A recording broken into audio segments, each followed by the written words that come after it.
Game capture will work first.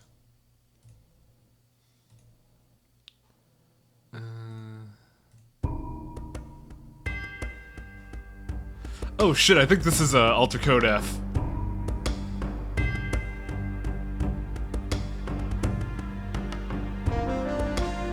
Yeah, this is Alter Code F. You get the wrong one? Yeah, I think I was testing Alter Code F.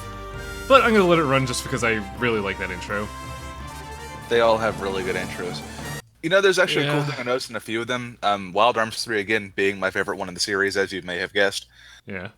Its intro changes wherever you're at in the game. The farther you get in the story, you get different intros. It's the same song, but you get, like, different cutscenes in the intro. Really? Yeah, they change it procedurally as you get further in the story. Now, unfortunately, I am emulating this, so it might... Actually, shit, I might have to, Well, let's see if the controller works. The good, the bad, and the anime. I think that's a very apt decision, or description. It is. Speaking of, you know, a fun thing that Wild Arms does, and generally most of its games that I'm a very big fan of, and I think you will be too. You can rename stuff. And I mean pretty much anything. Notably, there's an item that lets you rename NPCs. Yeah, I remember that. I remember a fond moment of naming a character Jesus and having him die, and going, oh, wow, whoops, well that happened. Yep. But yeah. Oh, I love this. This is a good intro. It was a dark and stormy night in the desolate wasteland that is known as Filgaia. Yeah, the whole thing is pretty desolate. It's a ball of sand, more or less. Yeah, if I remember right, all of Wild Arms takes place in post-Armageddon world. Not really. It takes place on a different world, but if you want to, I can spoil a chunk of Wild Arms 1 for you. Yeah, summarize Wild Arms 1 for us while we're looking at this intro, because it's fully automated and I can't speed it up. Well, Wild Arms 1 takes place on Filgaia. All of these do. Filgaia is a planet that is suffering a lot. It's the world's unluckiest, not the world's, it's the universe's unluckiest planet, as I like to say, because this shit happens all the time to it. It used to be a lot more green in the past. It is definitely at its sandiest in Wild Arms 3 by far.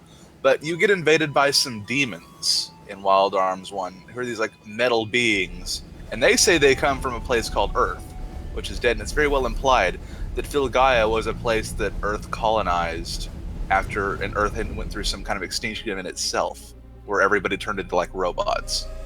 Ah. So this is like a Wild West setting that's set very far after the end, to the point that technology has degraded. The whole arms things that you use aren't just guns, they're based on dragon bones. And dragons are actually fucking Gundams in this universe. They transform and shit. Because they're remnants of lost technology as well. The whole thing is this is all run on lost technology. By the way, if this all sounds like a fever dream, it's not. Wild Arms 1 is pretty fucking nuts. Well, it was good too. I mean, it had one of the best boss themes ever in it, I remember that. If that's not in your OST, I'm going to send that to you later, by the way. Which song are you talking about? War Demon or Murder Princess? It's War Demon. I prefer Murder Princess myself. By the way, here's Tony. He's like the most generic-looking bus stop owner. The best boss music was in Blue Dragon, because it was in We're talking about Wild Arms. The one that was sung by the guy from Deep Purple. Yeah. Yes. And yeah, Talik. We don't talk about Wild Arms 4 and 5. 5's not bad. I mean, it's not great, but it's not bad. And 4 is fucking god-awful. Yeah, 4 was a god-awful mess, and I haven't played 5 to know anything about it, but I'm not a fan of the designs I've seen. So, let's put it the way, 5 is fanwink. The characters from all 4 of the prior games come back in 5. It's pretty much a bunch of fan jerking off, but it's not a bad game. It's got good gameplay and the story ain't bad. 4 is really bad. 4 system is bad, and I think there was one moment in the entirety of the game that I enjoyed. And that was because it involved a man flying with revolvers that had so much kickback he just pointed them at the ground and fired. And that was cool, but that was really bad. It involved him shooting missiles in the air with kickback, not from guns. And then he ran out of bullets and punched the last one. I'm like, that's metal as fuck. So that was the only good moment in the game. So I feel like this moment right here is a homage to a famous Wild West story. I just can't remember what it is. Are you kidding? You don't expect it to be an homage when it starts with literally "It was a dark and stormy night." Oh, I know. I'm just trying to remember specifically what the upcoming event is. Where it's just a train ride that gets hijacked by four different parties. Well, this is what we call a Mexican standoff. So we ain't got no Mexicans. You don't know that. You might have, like, fantasy space Mexico. Yeah, technically we actually do... Well, We have an Indian. Yeah, that's what I was thinking of. So we have 3 different parties here alongside our quote-unquote main character. Yeah. We get a magical Native American. That's close. Now, unlike Wild Arms 1, this is what I liked when I first played. You get to choose your intro. You have to do all 4 anyway. I know, but you get to choose. And the thing is, Wild Arms 2 lets you do this too, so it's kind Oh. of... Wild Arms 2 is another one that I haven't quite played yet, but I've seen a lot of it. 2 gives you 6 characters total, but you start with 3, and you do the intro for each of the 3 separately. Yeah, so we have Girl in First Class, a Drifter, Boy Who Broken from a JRPG, and the Indian. I'm gonna start. Clive factor too. Don't forget Clive. He's good. I said Clive. He's the Drifter. But I'm gonna start with the. They're all drifters. I'm gonna start with the girl just because she's meant to acclimate you to the story, and I kind of like her. They also give you extra tutorial tips when you play as her. Yeah. Also, her name is Virginia. It's whatever you want it to be, but yeah. Yeah. Also, note Virginia being probably the only sensibly dressed female protagonist in a JRPG ever. Take it in, because it's the only time you're gonna see it in a lot of games, probably. I don't know. What about the classy girl in Wild Arms 1? I forget her name offhand, but she basically tries to be the female lead but doesn't work. Calamity Jane is who I'm thinking of. Yeah, but she was different. She wasn't a character you played as. She was Calamity fucking Jane. Well, in the PS2 remake, you actually get to use her. You get to use Zed eventually as a party member in the remake. Zed is great. Anyway, take it in. Actually sensibly dressed. I always enjoyed that. She's got a good character design. Also, her uncle is Tesla, the man who invented like an alternate form of electricity. That's just his name, Highway. I know. I just like to say that. Also, yes, because we like alternate electricity. We don't like that regular electricity. Hobgoblins are still mighty stupid. I like my current to be alternating, not direct.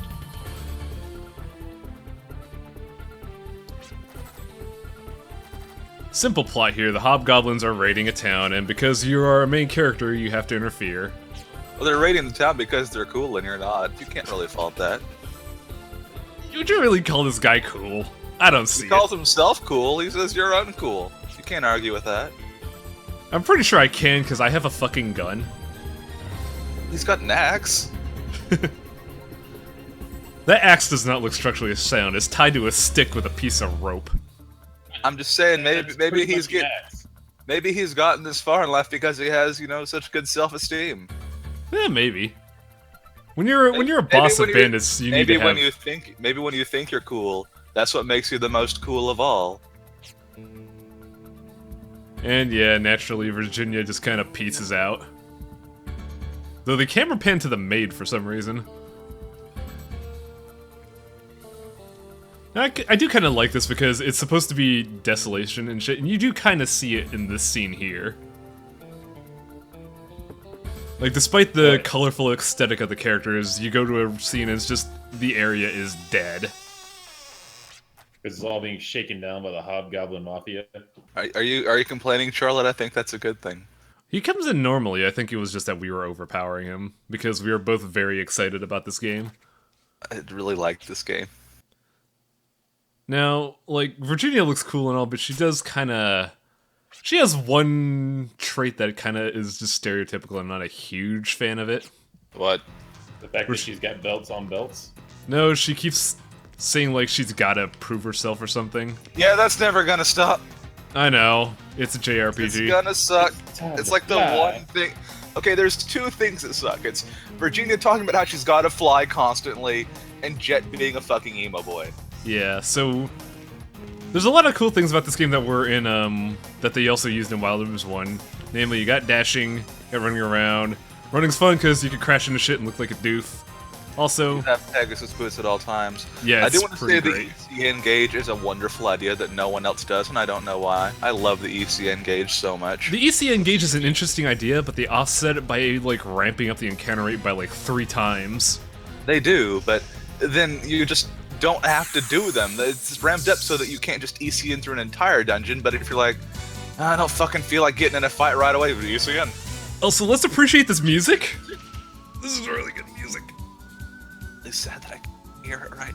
It's gunmetal action, if you want to I listen know to it is. I mean, you can load it up on YouTube if you want. I use this song in my D&D session all the time because of how good it is. We're in a Wild West style thing in our Pathfinder group too. Nice. I wouldn't say mine is a Wild West, but it's basically the pioneer ideal. We That's have what an actual cowboy in our party. Nice. I mean, I'm no better. I have a fucking WWE wrestler in mine. But that's excellent. Yeah. Yeah, to explain some of the things about this game, one of the big issues in this game is that, there's a series of weapons called arms. Naturally, they're guns, and they're very powerful, so much so that people often attribute them to, like, linking to Armageddon for this planet. Virginia dual wields them.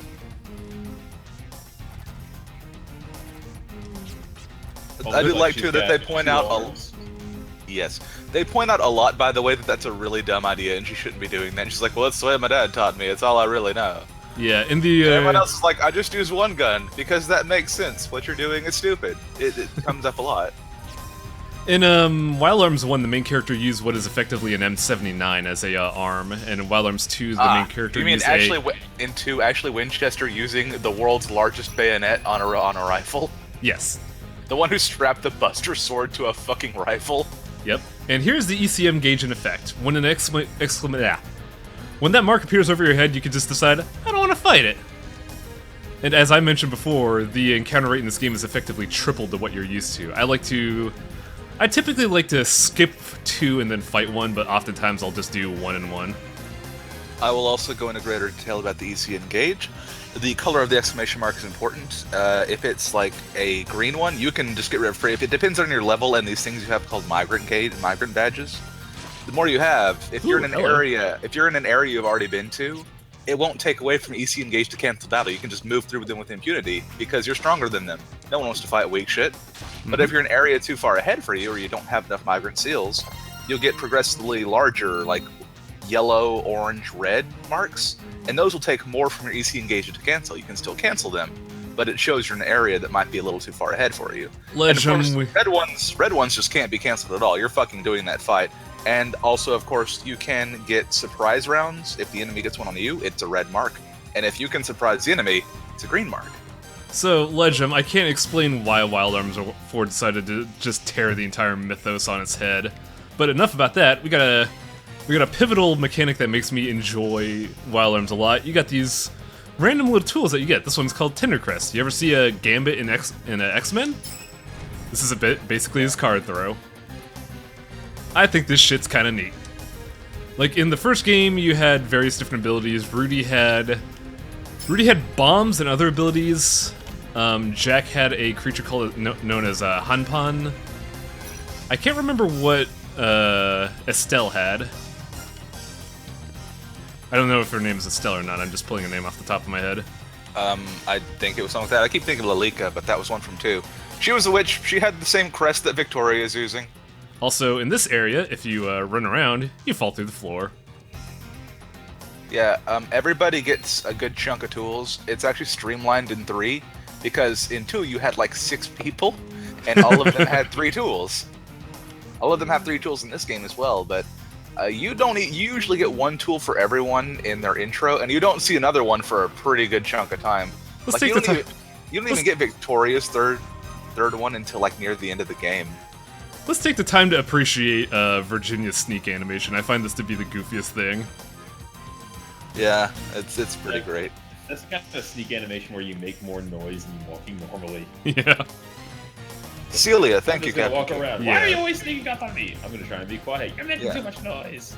Yeah, Celia- Cecilia is the character, yes, thank you. Celia had the Flame Wand, and Lalika had Flame Crest, and you have Flame Crest. You all do the same damn thing. I Except should Victoria's probably not start actually doing a- fights. Because I do want to get to at least, like, one level before I fight the next encounter. Yeah, the EC Engage isn't there to rely on. Also, you may have seen a white crystal to the north. That refills your EC Engage. Mm-hmm. You also have another gauge from things you may see. There are orange crystals littered around too. Those restore your vitality. Now, here's something I want to explain about Wild Arms. They treat healing items very specifically. You see Wayne got a heal berry earlier? That's like a potion. You can't buy potions. Berries don't really happen to be easily available because you live on a big ball of sand and shit can't grow properly. So you have Vitality, which is a gauge that will restore your HP after a fight. And that runs out and can be refilled with things you find around the level. You can also find ways to get potions, but they're pretty rare and you want to save them for important occurrences, really. Now, I do gotta say, I love the Vitality system. Pillars of Eternity also does this, and I think that's a really good mechanic for just keeping a player engaged in a dungeon, just keeping them going without having to drag on and go back to a town to, you know, sleep, get healed back up. Oh, you're talking about how you have stamina and then you actually have vitality. Yes. Yeah. The Vitality is there as a buffer since you can't directly buy healing items. Now, one thing this game likes to do is play with cameras. They did this in Alter Code F as well. In the battles, you're moving around constantly and cameras are always changing in more dynamic ways. It doesn't mean a fucking thing, but Yeah, it looks cool. it's not really there for any given purpose. It just, have fun with the cameras. It's mainly there to keep things, like, interesting, because in a lot of RPGs, you fight in a line in a row formation, and that's not realistic at all. Combat's fucking pandemonium. You're gonna be all over the place. Yeah, pretty much. Spheres beg to differ. Except in Wild Arms 4, you have the stupid hex system that makes no sense. Duh. Oh, yeah. Fucking hex system was a mess, and I hate it. Now, let's take... We got an item that I, gotta remember how to get to. Mini carrot. How do I look at what an item does? Here we go. Charges FP gauge 1 level. Okay. Also, can I look at skills in the menu? Doesn't look like it. Now, here's another thing about this game that's really fucking cool, and I love this. You can customize your guns. Yeah, you can go to shops later on that let you tune them to different aspects, and that can be really good, especially for certain people, because those stats, like 1 is shot, it does your damage, hit, that's where you hit, those are given ones, right? Wait, the lower it is, the more rate it has. What's belt? No, that's bullet. Guns have magazines, and if you run out of bullets, you can either take your turn to reload your gun, or you can go kick an enemy in the dick, which does less damage than a bullet would, because gun. Yeah. I also like how her weapons are the Easy Raptor and the Bentorian 93R. They have names, yes. Feels like a real gun, you know? You y'all name your guns? Well, I feel like that it's more like brands rather than, names. I mean, yeah, there's a Vera somewhere, I'm sure. And I think I gotta progress this way, and I gotta get used to running in this game, because holy crap, running is goofy. Also, man, this dungeon music, so good. I don't know about that, Mick, though. I appreciate the whole JRPG trope where the old man is 30. Yeah, that's a given. Press X while holding R2 to pinpoint important sites and objects. This is actually kind of important, because this is an early era PS2 game where they didn't realize that the right control stick is good for camera, so I had to control the camera with L1 and R1. I mean, it's early, they tried. Yeah, whoops. It was X, so they do that. You point that out. Now I have to turn the wheel. Which is a little awkward. I got a semi-automatic Steve. By the way, if you're looking and you notice there's a slight anomaly around my ECM gauge, emulation ain't perfect. What are you talking about? That's natural when you're playing on a PlayStation. That's a natural glitch. I believe you could get this on the PSN store for the PS3, which I kind of want to do, but I also want a physical copy. Because goddamn, I love Wild Arms. Ah, yes, I have a physical copy, and I haven't plugged in my PS2 for like 7 years. Same. I have that. I also have a physical copy of Wild Arms too, but I think one disc is broken. Need to get another one of those. Have I leveled up Virginia yet? No, I have not. How much does she need? Also, fun story, you don't have MP, because magic exists, but it's weird. You have FP, which is a gauge at the bottom that fills up over time from 1 to 100. You can do certain things depending on how much you have in a fight. Thank you. I'm gonna try to get into a fight and detail that. Everybody has a command that's specific to them at 25 FP, and you'll see what that is in the boss fight, because they'll make you do it. But for now, let's spoiler that shit. So this is the skill gauge, and she has 3 abilities. Mystic is a ability that was from like the original game. It basically allows you to... all of them. Oh, it's in all of them? Okay. Everybody, it's really important to have that, dude. Yeah, Mystic lets you use one item on absolutely everyone, such as, oh, say, a potion or EXP up. That shit's kind of... We only have berries. Yeah. Gatling is her custom ability. You use that to just completely fuck up someone, and summon is what you expect it to be. Actually, FP or force point, not firepower. Unless they change that later, which I don't care. Did I say firepower? I meant to say I call it the fury points. Saying that, chat. Oh, okay. It's got your force gate. Now you can cancel your shot, but I don't know why. Also, that awesome critical hit animation. Certain bosses.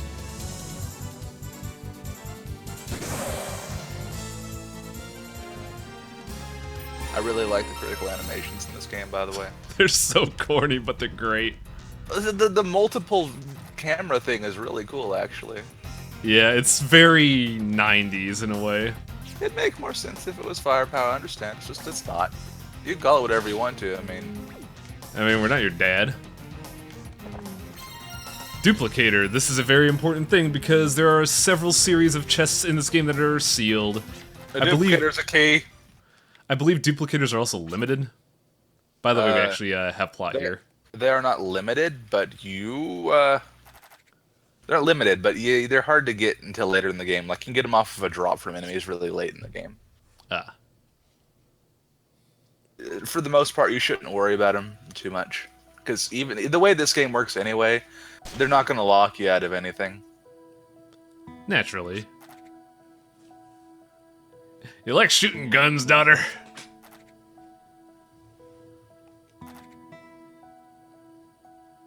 And there's a reason why Virginia likes to dual-wield guns, because her dad did it. And her dad is very classic Western looking. The dad with no name. Oh, wait, yeah, his name is Warner, never mind. The dad with no name. You are instantly defunct.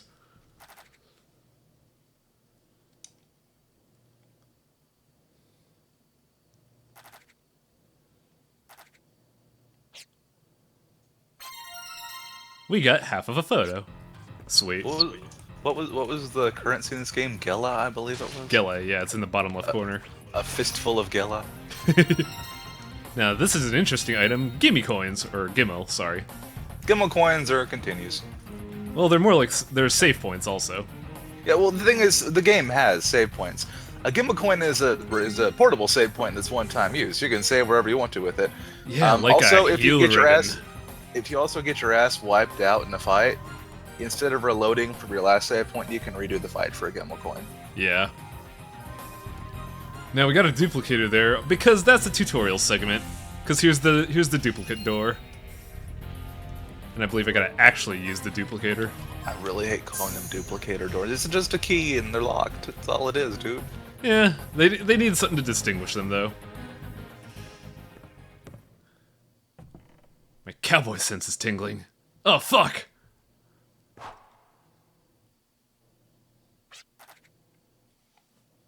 I like that. Well, Madar, since you like guns so much, let's give you 2 of them. You got 2 hands, you got 2 guns. That's awesome, right? Yeah, daddy. Maybe not in that voice, but still. So now we gotta fight a boss. It's a tutorial boss, though, so it doesn't Naturally. count. Oh shit. We'll still find a way to lose to it. This is where we teach you to use Mystic, the ability that only works on your whole party when you have 1 person in your party. Did they teach you Mystic here? I thought they teach you something else. I know they teach you the main skill for everybody else. I want to say they teach you Mystic here, but it wouldn't make much sense. They don't teach... Because I did a test run to see if this was working. They didn't teach you... Oh! Well... I know they make you use Accelerator, and they make you use... Accelerator's back. Awesome. Yeah, Jet gets Accelerator. Yep, there it is. You gotta fly. I feel like there should be a drinking game or Oh something. yeah, no, they don't make you Mystic with Victoria. They make you use Gatling, I believe. Yeah, Gatling is the one that they're gonna use. Yeah. Thank you. Yeah, Gatling. Let me. I'll explain it to you. Gatling just unloads your fucking gun. Does it? Because I don't know what she goes all Super Saiyan, but. Oh, so there's a meter in the bottom right or the bottom left that shows you what you're gonna do. She's gonna shoot once and then do like a sick combo. No, that's not how that works actually. Gatling makes you attack a number of times. It just pretty much unloads your gun. But Gatling takes more. See, the thing is that you have those little pips that shows you how many hits you get. If it's full, you just do your full clip. And the reason you only did the sick combo is because you had one bullet left in your gun, stupid. Yeah. You should have reloaded. Oh, yeah. Though I do gotta say, that thing exploded in kind of a crazy-ass manner. All the bosses. Do you know something that I miss from bosses, too, here in this game? What's in that? the second game, they all had these intros with, like, this, like, red screen, black silhouette in the title, and they don't have that in this game. I don't know if Alter Code F does that either, unfortunately. I think that might have been an exclusive thing for 2. I'm gonna make you play 2 after this, probably, you know. I might play 2 on my off time, because I played it once, didn't really, oh! Bright slap. Always bright slap when you play a Japanese game. I like this, like, I saved everyone, aren't you proud? Smack! It's just great, because you get that facial expression and everything. They do, like, go into detail with the facial animations here, which is great. That's not a bright slap, because she wasn't breaking down crying about her Yeah, life. that's true. That's what it was, a you done fucked up slap. He slapped her so hard she blacked the fuck out. Slapped the taste out of that girl's mouth. I do like the fact that this game focuses on brass for its soundtrack. Really gives you that kind of spaghetti western feel, doesn't it? Everything is very spaghetti western in this game. It's so good. The fact that in the first game there was a woman called Calamity Jane, which is a direct reference to her, it's pretty great. I want to become a drifter. You know the best thing? What's that? She comes back in this one. I saw that, but I didn't think it was her. I don't want to go into detail. Let's just say that Calamity Jane does come back in this game. Good. I like that character. Everyone does. That's why she came back. I forget the scientist in that game. I think her name was G. I wasn't a huge fan of her. What? There was I think it might have been exclusive. Oh, yeah. No, no one really liked her either. That's fine.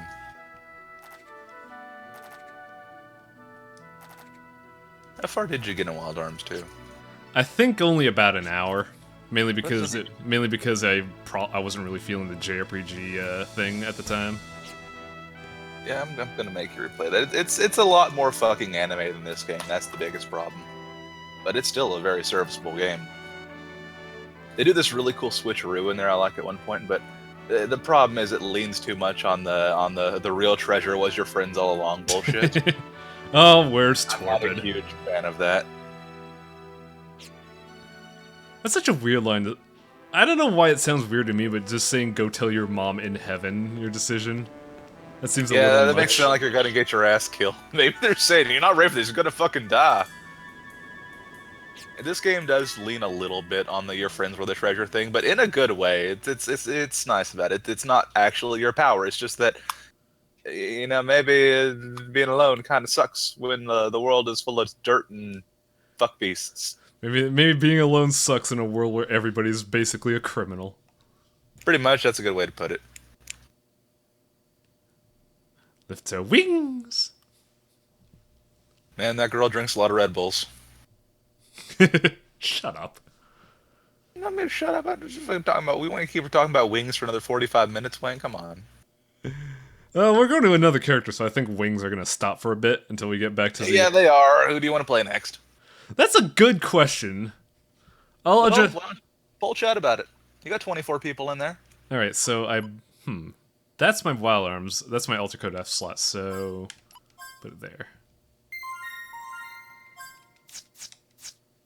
Yes, I would love to continue playing. So, chat, what do you think we should play? The boy who broke in, a drifter gunsman, or a suspicious intruder? Do you want to play as an anime boy, guy with a very large gun, or a magical Native American? I do gotta say, I enjoy the long gunman. Let's be fair. Who doesn't want to get involved with a shady drifter? I do like the boy's design because it's mainly because he's got a serape going, and I think that shit's pretty great. I'm surprised you know that word. You can't say poultice right, but you know what a serape is. Blame Ironicus.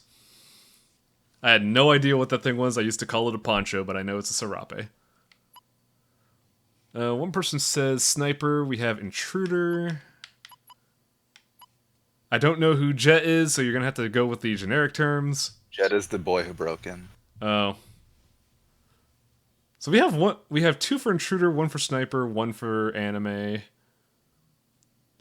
Sniper. It's a tie between sniper and intruder. Because honestly, both are pretty good. Both are not insufferable. In fact, I like those two better than the other two, but they're all pretty good. Yeah, they have rock solid designs, though the concept art for the sniper kind of looks really bad in a way. Namely, who leans on their gun? Starting to sound like TPR over here, compadre. I'm not a huge gun nut, but even I'm like, you don't lean on your gun. It's like It's an ancient fucking design. It's made of dragon bones. It's not gonna bend. It's not metal. It's made out of it's made out of fucking Gundam parts, dude. That's like space metal. We actually have a distinct flip here, so I'm tie here. So I'm gonna flip a coin. Heads is the sniper, tails is the Indian. Magical Native American away. We're playing this. There's no India in space, Wang. Sorry, but luck has chosen the sniper. No Indians in space. There's Clive. Clive. Say Clive. Clive. Wait, I'm the one from Texas. We don't talk like that. 9 days before that train encounter.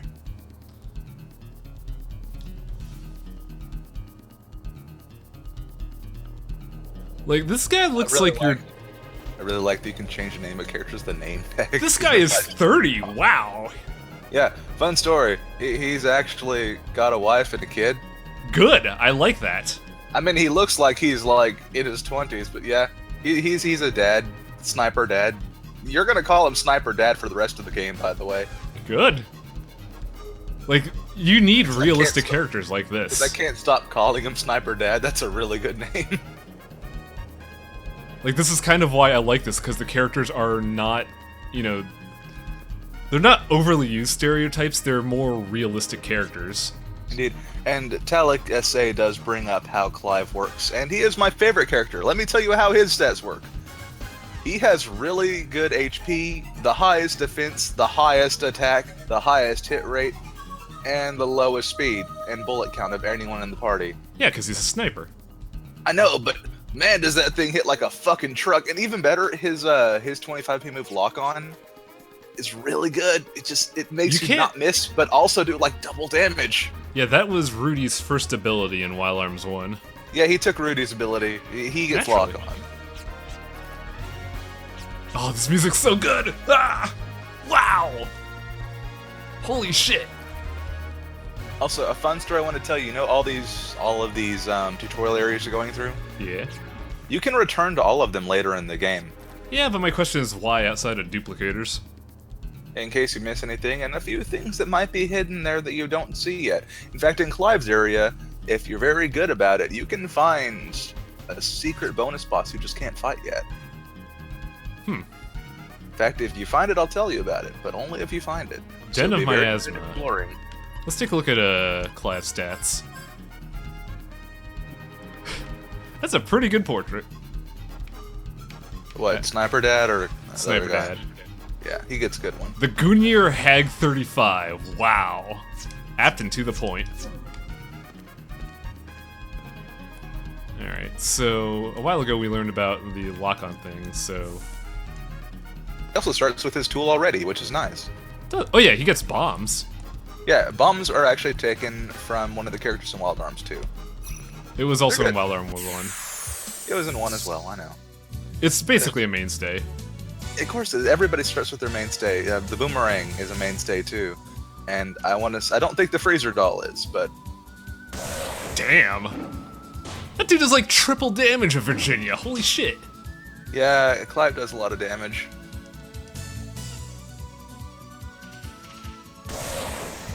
Jesus. I will say, despite being a sniper, he does not crit as often as Virginia does, though. For some reason. Oh, he's out of ammo. Okay. Your shots are. Yeah, shots. I told you, he has the lowest bullet count of any gun. By default, his sniper rifle has 2 bullets. Yeah, I didn't realize it was that low. Crit? It is an expensive upgrade, but that's not too big a deal. And also, I should note too, as well, if this is nothing that's come up because Wang never remembers to reload his fucking gun, you reload by guarding. Yeah, I reload in a minute, Yes. don't worry. And yes, if you do need to guard, it also reloads. And if you need to reload, it also guards. So it's a good idea to do it anyway, because you'll still be defending. Yeah, I do like the fact that guard actually has a function in this game, because you don't really guard in JRPGs, which almost feels like kind of a outdated mechanic in some ways. But nowadays people are starting to do a lot more interesting things with it. Also, after every battle, your gun automatically reloads, because you prepare that shit. You wanna know something weird that I don't like about this game that's very small? What's that? You look in your inventory, you have all the shit you got from Virginia's story. Yeah! You're sharing your inventory 9 days in the past. Where'd I get this photo from?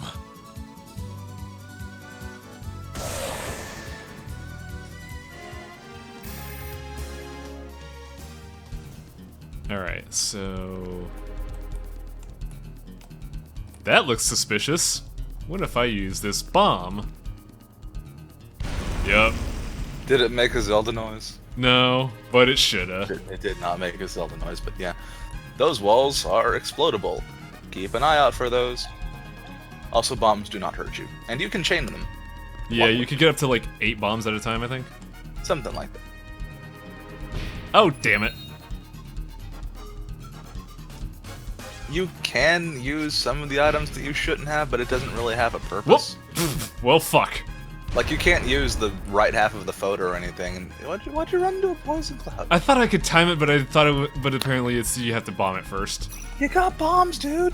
I know, I should be fucking using the Anarchist Cookbook, but still, I thought it was a timing fucking puzzle. tutorial, Highway. God damn it, I did it again. Man, that hitbox is really big. How much health do I have? I'm doing fine, it's Gun Dad.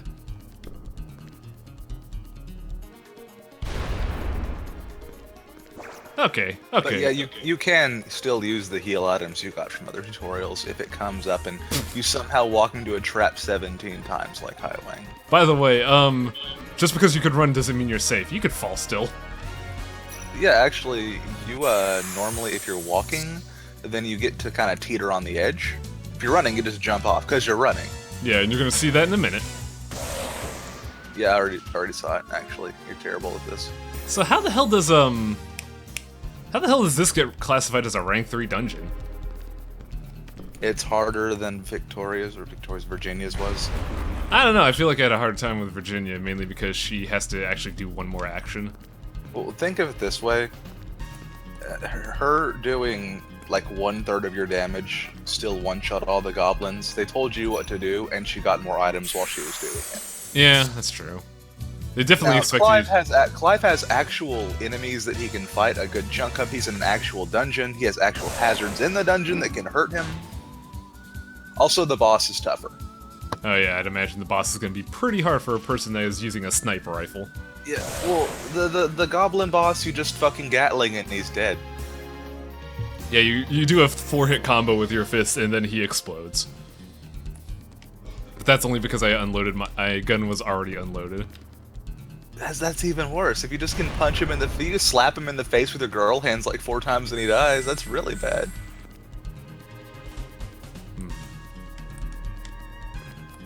I'm deathly afraid of falling over. I don't know why you pick up those white crystals when you have a fully engaged. Habit. Oh, neat. His gun has like a little side handle. I'm trying to remember what guns have that, but they're mainly used for like heavier guns. Yeah, why isn't TPR talking more if he's supposed to be in here during gun game? Maybe because he has I nothing to was contribute. actually looking. What was that, Wayne? What were you gonna say about me? Go ahead, insult me. I dare you. He wasn't looking. You're a big wiener. We were talking about guns and wanted to know a thing. What do you want to know? Yeah, what guns typically have like that side handle that, like, if it's too big, you need to use that? Because that's what Clive's rifle has right now. And I find that kind of interesting.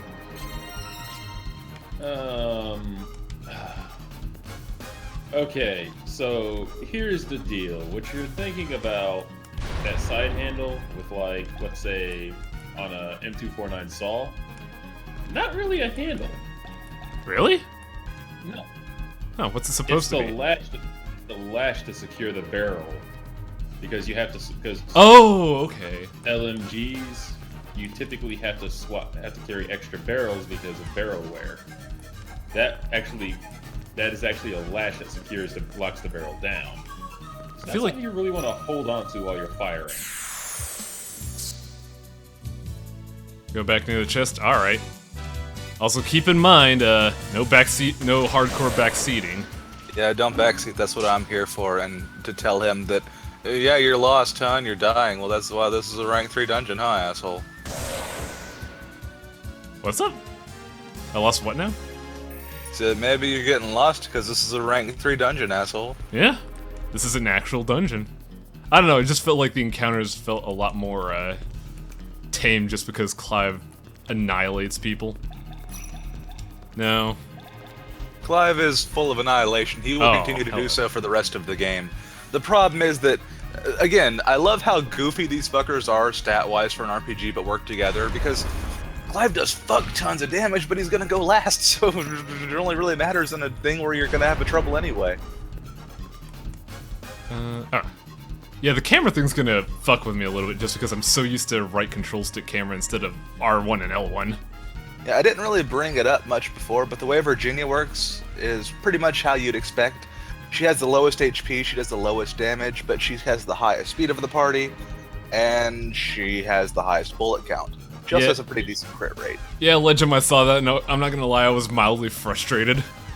I was like, damn it, someone else is streaming it too? Ah! Yeah, we got a Western up in here. Yeah, I've been feeling the Western aesthetic lately. That's good, because I can talk about everything in this game. It's one of my favorites. I feel like I've missed the big secret you were talking about, though. Well, I mean, if you do miss it, you can always come back and get it later. Oh, hello, you're much bigger than a hobgoblin. Is it a Stars. It is not a Bob Goblin, though. Bob Goblin is a good name. No, this is some weird fuck beast. I like this guy a lot. Well, Legend, I say the third game is the best in the series, but the second is a close runner-up, and the first after that. The fifth one is also good. I'd say it's somewhere between the second and the first. Don't touch 4 and you're fine. Wild Arms 4 is really bad. The rest are all pretty good, but 3 is definitely the most polished one. Like, everything in 3 feels right in this weird way that you don't expect it to. Alright, so I am officially unloaded, but I have full FP. So first off, reload. Yeah, the weird thing in Wild Arms 1 and Alter Code F, you don't run out of ammo in your basic attack. Like, Rudy could just attack forever with a basic shot. It was your special attacks that had unique ammo. And that was where that's that way in a lot of games too. Wild Arms 2 did both of those, because Ashley had bayonet cartridges too, which makes no sense because that phrase is stupid.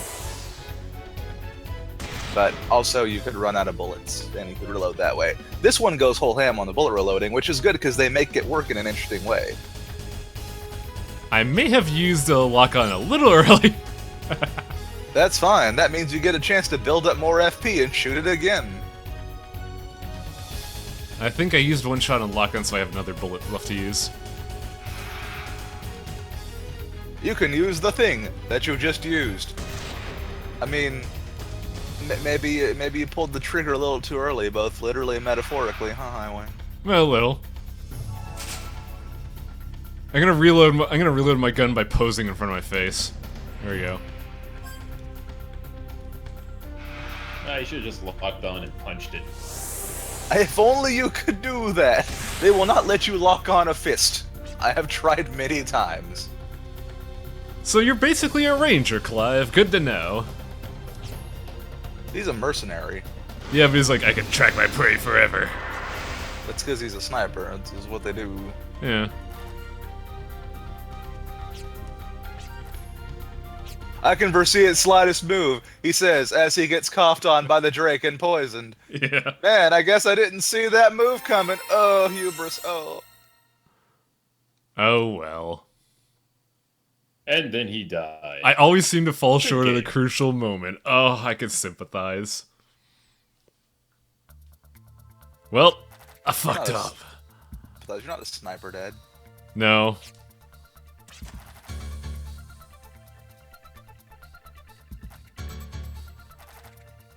I actually love that. I can sense its subtlest movement suddenly breathed on. Oh, whoops, I didn't sense that. Oh. Oh, Clive. So I'm no. Yep, Clive I'm is poisoned right now.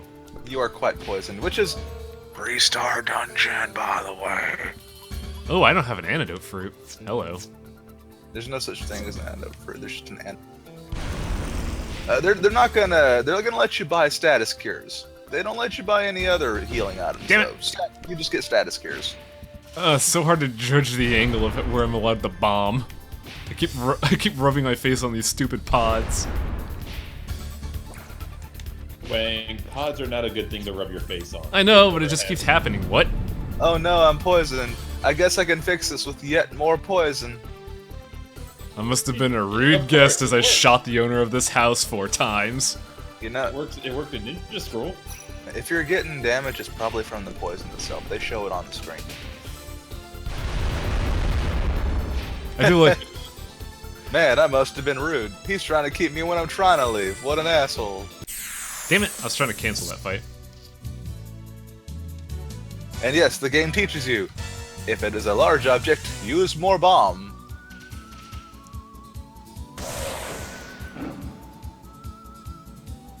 Really, you could always use more bomb. There's no reason not to. Yeah, might as well just use them all. There's no downside to using them. There is no such thing as overkill. No matter how much kill you apply, it cannot be way more than dead. Sadly, I am not condition green. And as the bomb says, if a bomb is big enough, it's always accurate. I can't remember if condition green was a thing in Wild Arms 1, but I do like the term condition green. Yeah, that means you're not dying horribly. Here's the ledge cheater mechanic that they're showing off. Yeah, it's nice. Lets you know you can hop off of something. Whee! And I'm just trying to get out at this point, so I just need to jump off these ledges. Oh fuck, is there a map? I don't think there's a map in this game, is there? This is pissed who also hates Chitlin. What are you doing in chat? Maybe it doesn't feel like contributing. Yeah, but that's normal. But yeah, no, that was not a game over. You lose it, but you won the fight. You just got breathed on at the end of the fight and fell over. It was basically DM interference there. I got breathed on because I shot a Drake in the face.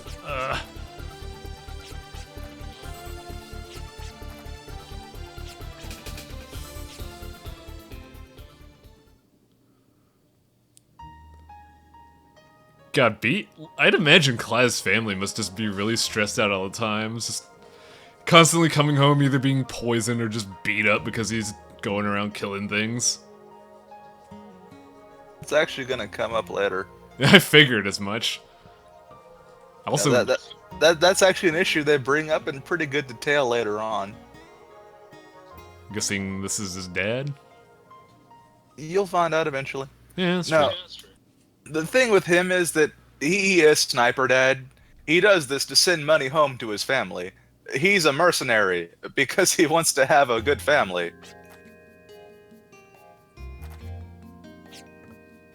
I really do like the designs of all the characters. Even NPCs have a really distinct look to them.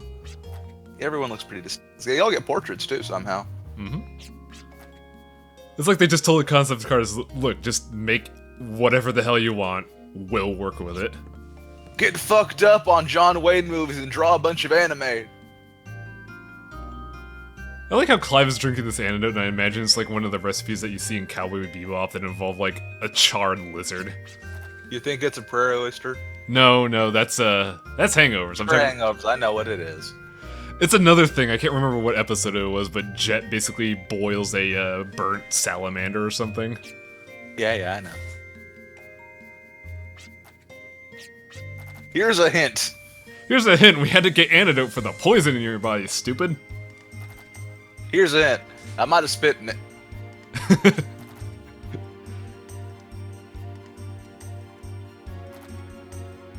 How heavy does Clive have to be if this guy's like, well, I almost broke my damn back carrying you, asshole? You see the size of that gun? It probably weighs as much as he does. Yeah, He had that's to carry true. the howitzer with him. Speaking of, when you say that, in Wild Arms 2, one person does get a railgun. Nice. I mean, not as a main weapon, but he literally gets his special move by tearing it off of a fucking battleship and then firing it at the boss. Oh, I love this series. It's a ship-mounted railgun that has been dismounted from the ship by force. I think only like 2 people had arms in Wild Arms 1.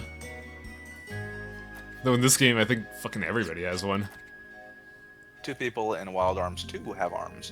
In 1, I want to say like 2 people do, but everybody else gets by somehow. Like, Rudy's a weeaboo, so of course he has a fucking Hanzo steel. No, that was Jack Van Brace that had the Hanzo steel. Rudy had... was still a big weeaboo. Yeah. Jack Van Brace was more of like the traditional Indiana Jones treasure hunter, except he also had a katana and a snide mouse. Oh yeah, by the way, that dragon is vengeful. Yeah, you may have shot it, but you didn't kill it, and it's pissed off because you shot it. That's gonna fuck everything up. 3-star dungeon. This is very unprofessional. You know, the one character I played D&D with in a group, I'm noticing that it shows a lot of similarities with this character. Except my character's not a cool dad. He's just a dork. You're not playing a sniper, Dad. I know, that's why I said it's not a dad. He's just a dork. Is that Roxas in the right? No, Roxas didn't exist yet. I'm just looking at this kid with, like, sick fire... with a sick fire jacket. Now you get to come back here with a name tag 3/4 of the way in the game and rename him Edgelord. Excellent. Oh, this is kind of cool. Like, wow, this looks awesome. Well, I'm poisoned again, god damn it. 3 stars! Damn, he actually did 30 damage, too. You also did miss the place to find the bonus boss. Yeah, I figured as much. There's one explodable wall you missed that has a crystal behind it that says you get a really ominous feeling from it. You gotta come back there with an item late in the game to free a bonus boss. Oh my, this is actually really tough. 3 stars! Potion heal does good stuff. Though I do need to build up Fury points. seems like Caesar's the victorious mode. Yeah. I'm almost dead. Yeah, hubris. Oh right, I gotta reload. I forgot about his 2 magazine status. I think I'd be able to survive attack and a poison dot. Reloading is guarding, so you should be fine. Yeah. I just totally Yeah, forgot that he only has poison 2 games- bullets. Yeah, poison in this game is pretty goddamn brutal, by the way. Hmm. It's like a quarter of HP or 20% or something nuts. Does Gatling guarantee to hit, or should I just use lock on here? Lock on. Use lock on. It's what guarantees the hit. That's what its thing is for. Also, lock on does double damage anyway. At this point, you really don't have a reason not to use lock on. Just lock on them twice. I think I'm gonna heal one more time. Because this guy with the poison does a rough average of 80 damage. You are gonna run out of fucking heal berries, my dude. I have 14, it's fine. I should just straight up clean the poison, but I got a feeling he's just gonna apply it right afterward. You don't have a way to heal poison anyway. I do, they gave me an antidote during the cutscene. Oh, that's nice of them.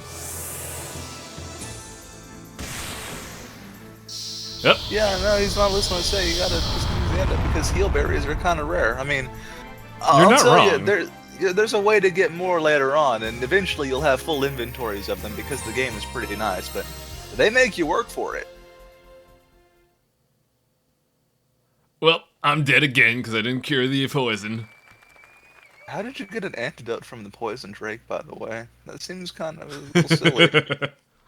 I think that's a game mechanic of, oh, we might have poisoned you again, so here you go. It doesn't matter because the chapter ends after that boss fight. Though I'm probably going to start his next section with, oh, you're poisoned now. No, you're not. He's not going to be poisoned on the fucking train, dude. That'd be funny as hell. I would 9 days later, still poisoned. It really Whoopsie should. daisy. Find a desiccated corpse in the train cabin. I really should have taken the antidote. Give me another berry. That was pretty tough, actually. That's why I like this game. That's why I like this game. The fights are hard. Like, one of my biggest memories was struggling to fight Berserk in Alter Code F because he was tough. There's actually a boss that comes up in each of these games is recurring called Trask, and his big thing is that you can't hurt him unless you heat him up with fire and then freeze him with ice repeatedly until you crack his shell like metal. That's kind of cool. That is. That one threw me for a loop the first time. Okay, since we basically hedged it on a coin flip too before, we're going to give the other people that voted their show, and we're going to play as the suspicious intruder with what looks like a lever action shotgun? Pretty accurate. I think it's sawn off, but yeah. Yes, it's a sawn-off shotgun. You could tell because his coat also has shotgun shells. Good detail. Yeah, Gallows. now play as that Gallows, the magical Native American with a gun. Hi, I'm Clive. I have the plague. Excuse me. This is even earlier. Ooh, this song. That man is 24. He does not look 24. Captain King says the shotgun is pretty god-awful. It's the weakest gun in the game, but it has the strongest criticals and does not have the highest critical rate. That's actually Virginia. But his criticals, when he does crit, they hurt really bad because it's the shotgun. Also, Gallows, ironically, has the highest HP in the game, but is the best mage. I mean, typically when you roll mage in pen and paper games, you go for your caster stat, then you go for constitution, because being punched when you have no AC kind of sucks. You still only have a D6, you're not going to get better than the paladin. Yeah. He gets more HP than Clive does. I also like how this world has newspapers. It's a little goofy, but I like it. Oh, what? They got guns. Why can't they have newspapers? You haven't seen a dragon bone printing press? No. Then I'm gonna have to rob this train. He does kind of need it. Again, the thing is that he fills his niche really well. It's like, if that's the Arc Scepter, what the fuck is this shit? Yeah, that's his thing. This shows him, well, what the fuck is this then? Am I an idiot? This is a first Gallows time. is very much an idiot. Yeah, this is my first time playing. I've wanted to play this since like I was a teenager. Oh, this game has so much good music. Ah! Yeah. So yeah, 3 months ago is when his story takes place. It involves getting the Arc Scepter. And as you see, that one's on a train, so the one he got, guess it's fake. Whoops.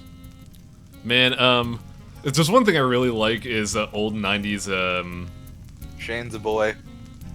It's hard to tell, I know. No. I mean, just the design in general. Like, back in the 90s, they used to do this design a lot. They did this with, what was that show that...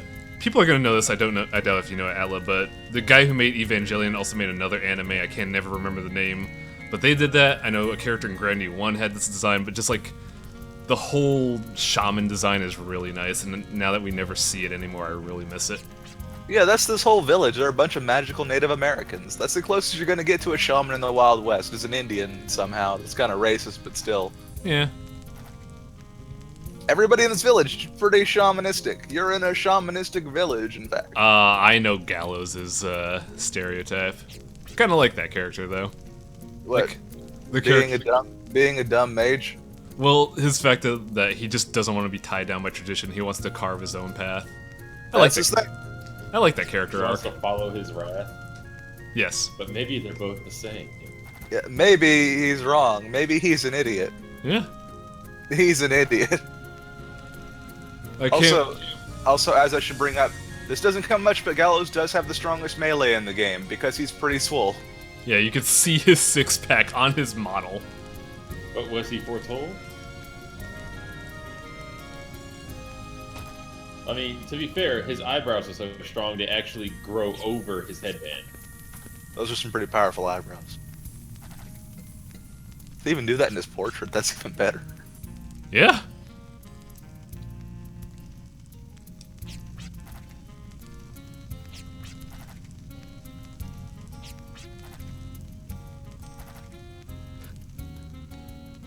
There's something about his face right here, this face of panic. I'm just kind of giggling at this look.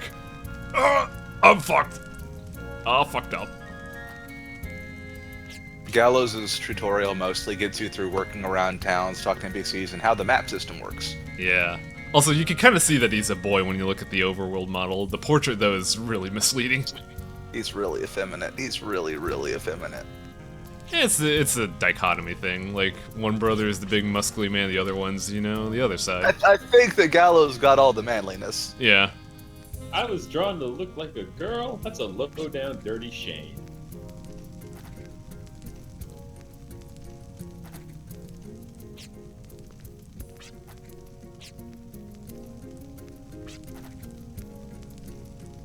It's not like I'll never see you again. Gallows fucking disappears.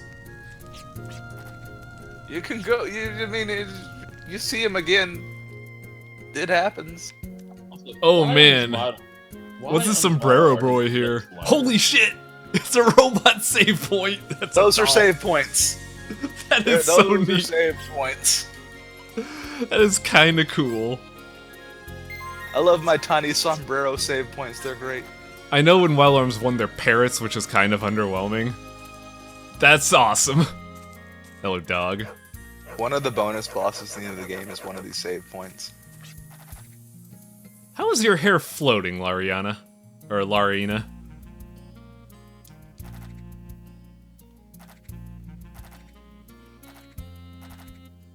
If I remember right, fuck. Well, it's a lot The, of starch. Alu, I think they were called in Wild Arms 1. I think they were the Native Americans in that game. This one is a little different. Well, the Bascars have been the magical Native American people since 2. They were the same tribe in 2, and they come up in speaking in 4, despite 4 being an awful game. Yeah. But in terms of 4 being awful, you go through the Bascar ruins at some place, so all these guys are wiped out because 4 is awful. Yeah, I'm gonna let you know a lot of the summons in this game are very German. Actually, this game has more summons than any other in the series, and a lot of them are amazing. Yeah, the summons are really good. I hope I have an opportunity to do it, so...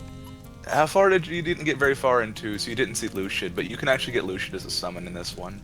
I think Lucian is in Alter Code F as well as an He's in 1 as well. Yeah. Yeah, Boomerang's dog, Lucian, is actually one of the guardians in this game. You can finally get the fucking dog that Boomerang had. Boomerang was such a good boss. Oh my god. Yep. He's the one that gets the song War Demon, isn't it? Yep. That's what I thought. Just so you know, Boomerang main weapon is a boomerang, but they also kind of operate like scissors in a way. Like it's basically a regular sword, but then it unfolds so he just attacks like a boomerang. That was a little bit of mythos there from the past 2 games. I know the Blade of Devastation or whatever it's called, that was the big thing in Wild Arms 1. Because in Wild Arms 1, you gotta fight a demon called Mother, and Mother is very mean and wants to destroy the world because she's a big freaky parasite. You have to fight a lot of demons then. By the way, one of those demons comes back in this game. One of the big 4? Yeah. Well, there's Dead. I'm pretty sure the Lance dude is, so it's either gonna be Boomerang or it's gonna be the nerd thing, or it could be Berserk. I think Berserk's dead though. It could be any of them. You don't know. I mean, I might be wrong. I'm pretty sure the name's the same. Well, I'm gonna look this up real fast. Hold on. I know one of them was a human that was like possessed or some shit, so that doesn't. She doesn't return. Yeah, no, she doesn't.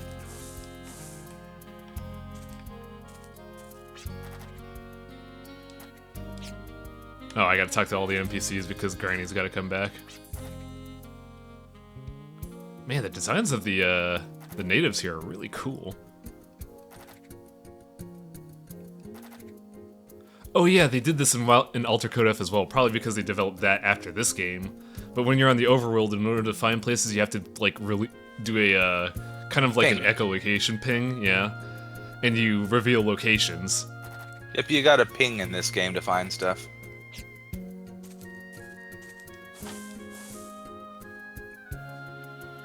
So the guy that has watched play the first time missed this NPC. Oh, Kaz? Was Kaz also playing for the first time? Yeah. I wouldn't know because I didn't watch the stream because I was afraid of spoiling myself. Did I ever talk to you? The Carradine boy.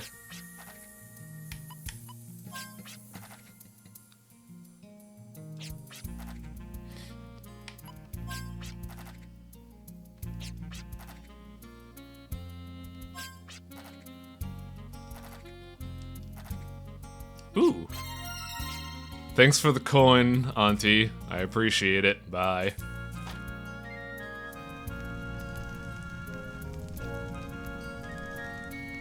The button. Yep. He Wow. is one of the. He's one of the same ones from 1. Oh, the returning one? Yeah, he is returning from 1. I had to go look it up to make sure the name was the same.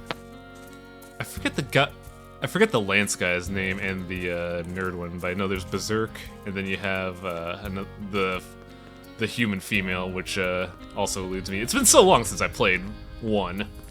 The way you're saying this is so weird, like the Berserk and human female.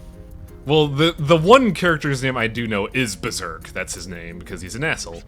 He's also the first boss you fight, like the first actual boss you fight in Wild Arms 1.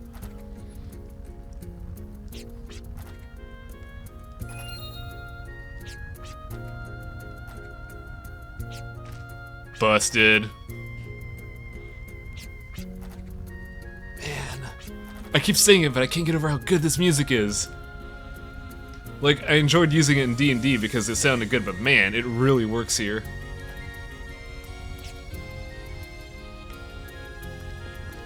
Oh fuck, I'm supposed to be doing something, but I don't know what.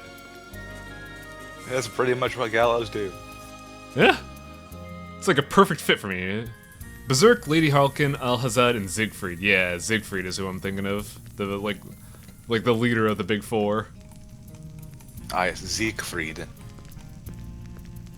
Alhazad you only see like twice, I believe.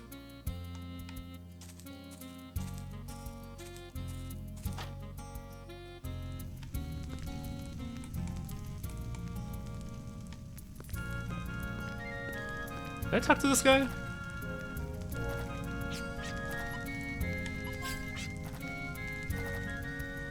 Try to wear something that's more respectable. What, you don't like my sick abs?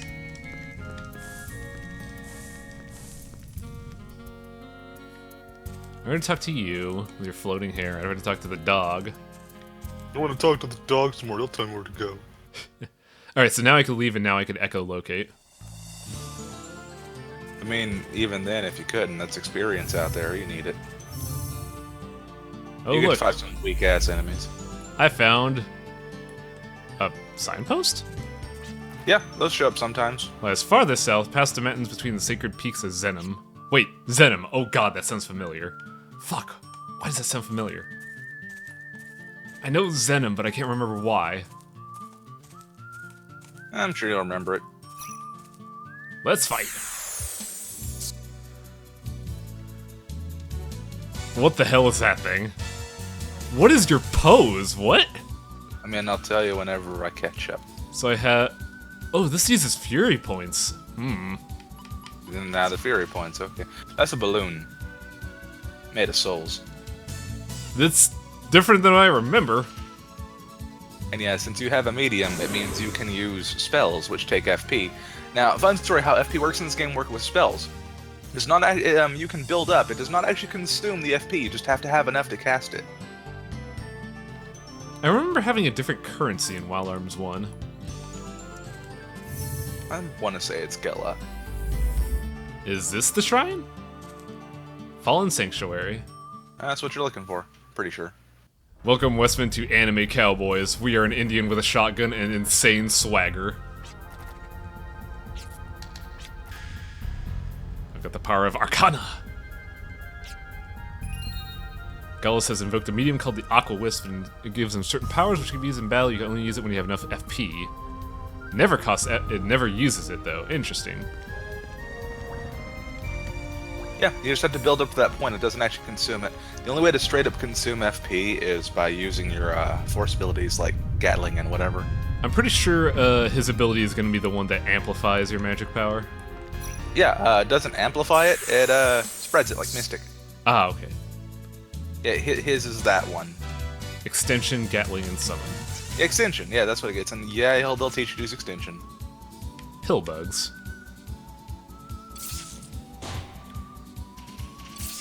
Yeah, dying negates your FP, I guess, if you die. If you're bad. Wow! Wow, your gun sucks! Holy shit. I mean, he's basically an Indian. Ice attack or water attack. I think I'm gonna use ice. I feel like these aren't actually pill bugs. No. Interesting casting animation. Wow, that actually worked really well. Got hit with the prickly. Shut up.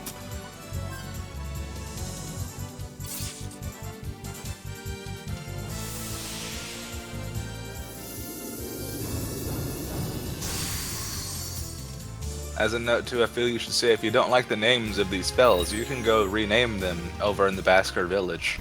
Oh yeah, I know. I made Quoshi once upon a time stream the original Wild Arms, the PS1 Wild Arms, and he did that. And he gave some pretty stupid names to his spells. I appreciated that.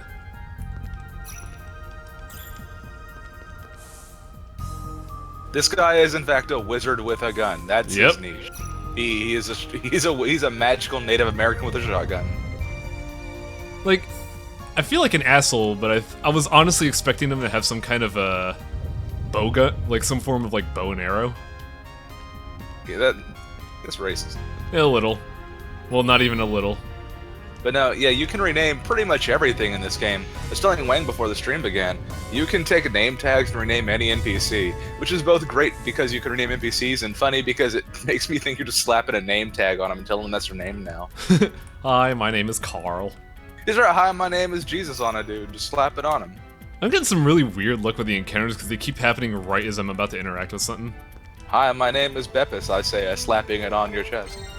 I'd argue it's less that and more you just keep calling them that over. Freezer and doll, fire goat. Also, hey, You just call them the wrong name constantly and they get used to it. there is your tool, the freezer doll. Oh my god, this looks awesome. Look at this. It's really fun to use. Awesome. Like, I like how fucking Sniper Dad gets bombs, Virginia gets a card that shoots fire. This guy, he just gets a doll that just shoots, you know... All of his tools are dolls, by the way. Sweet. I like Laser Doll. Laser Doll's really good. Yeah, the laser doll, the old freeze laser doll. Also, since Torpin wasn't here, appreciate this idle stance. It's so dumb.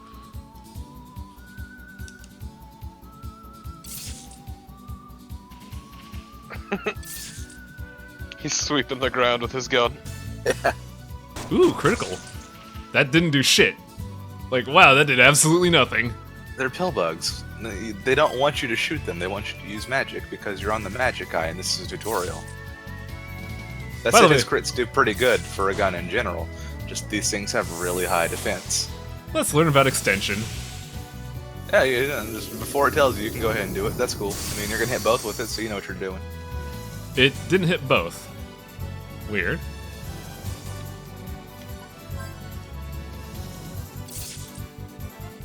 I think it's supposed to be like a specific kind of grouping. I might have just fucked up the info or Yeah, something. they may be in two different groups of one. Okay.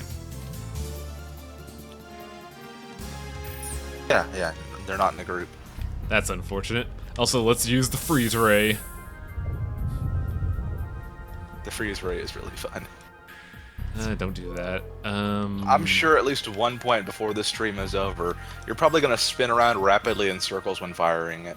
I heard he did that. Don't worry. Yeah, he did that when he first got it. Oh, yeah, that's into. He's got a modified M17 Coyote.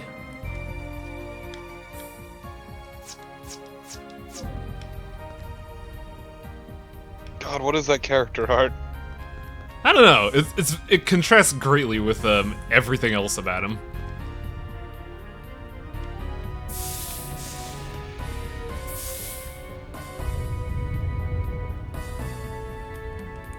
Anything else in this room? Nope. Yeah, that's how his gun works. Eponymous Marar has it right. The thing is, the shotgun has the most hits of any gun. Just they all do trash damage, and Yeah. they all have really bad accuracy. But he hits a lot of them because it's a shotgun. It shoots a lot of bullets at once. Yeah, there's a hit counter on the top right where you can see how many hits you're doing. Yeah, and his does the most. Just his hits are all weak, and Oh wait, I had 11 FP. What am I doing?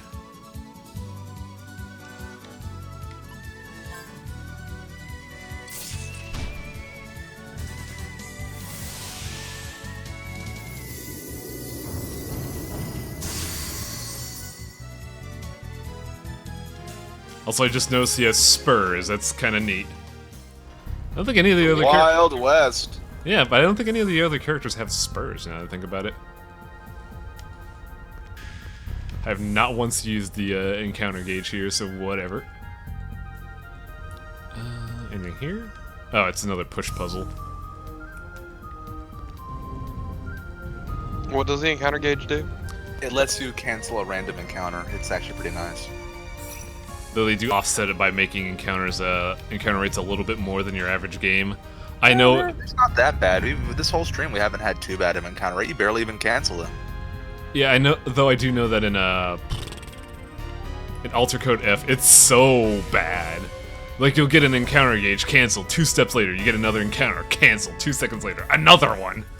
But yeah, the thing is, if you don't want to do a random battle, then you can cancel it when that exclamation mark comes over your head and it takes some of your encounter gauge. It may take none if you're really high level and over the area, so you can do whatever you want, or it may take more if you're in a higher level area and you're not ready for it yet. Ooh, vitality stuff. I need that. It can also use those white crystals you find to recharge the encounter gauge. You can use the orange ones, I think, that Wang just found to restore vitality. I do like the stream delay on this. It's really good for, you know, keeping the informative out. Oh, yeah, we're gonna sweep this fucking shit. Let's go! Wow! I mean, I can usually tell what you're doing by what you're saying. Oh, that was pretty sweet. You probably just spun in a circle, didn't you? Mm-hmm. He did, in fact. Oh, See, look! I can tell before I actually see the things you do. What is this dialogue, Gallows? Come on! Kind of an idiot. Is the... I mean, what Wang should have done was stand in the middle and spin. Yeah, you really should. Yeah.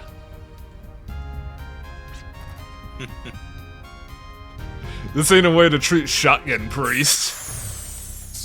Speaking of, yeah, that's one thing I love about this game. One of the things you get is a traveling device later are horses. And you can have battles on horseback. What? Because everybody has guns! Oh, man. Mission accomplished. What? Issue warning.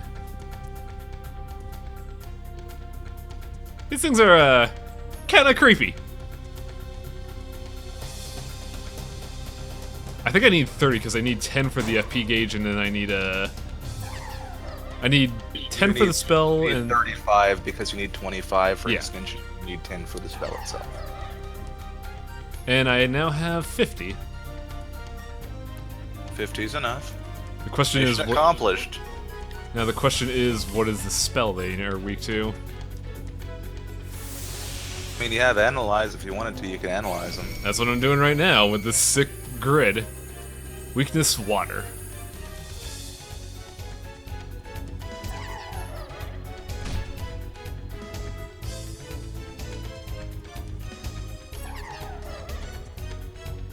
Man, now that you've said horse battles, I'm really excited for the future of this game. don't last as long as I'd like to, but they're really cool while you get to do them. I think pressure was the water one? Yeah. Pressure is the water one, unless you want to name it something that is not pressure later. Water balloon! I just flushed a bunch of balls. I'm sure you're very proud, Wayne. Yes. Name it Splash, name it Drown, name it Aquafina or Evian, whatever the hell you want to name it. Aquafina sounds like a pretty good spell, real talk. Flush is good. Sure, that's fine too, whatever. Good, you got an Arc Scepter. Except, I mean, maybe you didn't. They said it was fake before. So. Oh, now what? Leave. Well... You got what you came here for, leave. Yeah, just gotta fuck off. Also, I feel I should tell you that if you're at a door, you don't have to waste the encounter gauge. When you just walk in the door, it'll cancel the encounter too. Yeah, Fahrenheit, when this came out, I think Alter Code F came out at the same time, and I played that. So I'm really sad that I missed... came out at the same time as 4, actually. Oh, 3 yeah. came out on its own on the PS2 era, pretty early on. Yeah, you're right. And man, I should have played this way back in the day. This is great. This is the best one in the series, pretty much, in my opinion. It is really high regarded in a lot of circles. We're saving Baja Blast for a later spell, Tally.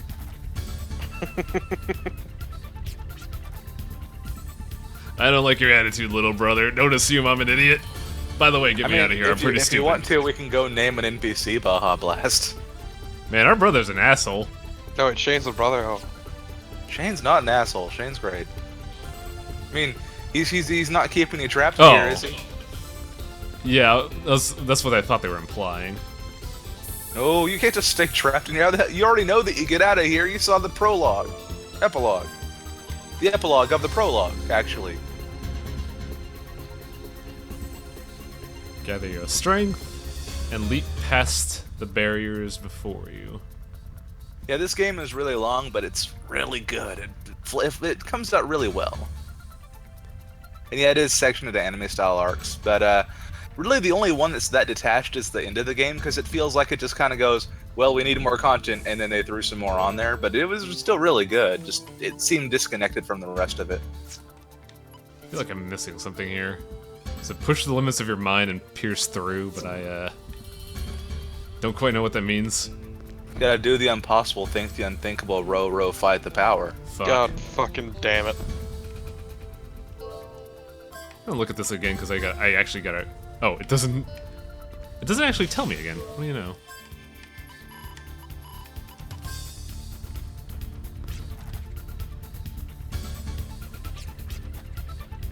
Maybe just, like, put your hands on it and think of happy thoughts. Use the right half of the picture Yes. that you shouldn't have.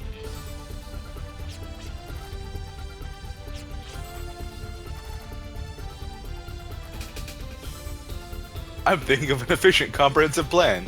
Shit, he found out I don't have a plan. Oh God, Gallows, you are a special kind of stupid.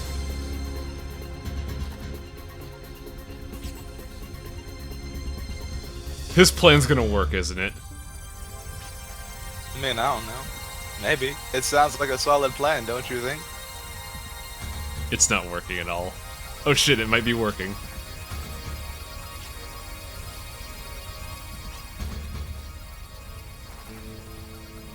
Hey, look, wings again. I mean, it kind of makes sense for him in a way. We already made fun of the shared inventory. It was kind of silly. And yeah, he does look kind of like a JoJo character. A little, yeah. He almost looks like Ice-T from Act 3.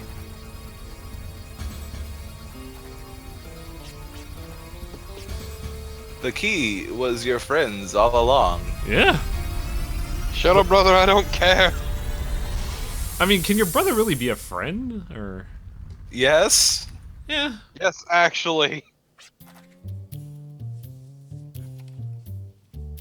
Gallows is stupid. He's incredibly good. He's not as stupid as he seems, but he's kind of dumb. I like how he's just sitting here letting his steak get Yes, cold but as he he's dumb in reminisces. an endearing way. Yeah, that's it. He's pretty endearingly dumb. He is the dumb guy of the group by far. Also, he's the wizard. Kind of funny how that works. He's more like a sorcerer. He gets his magic from pure charisma.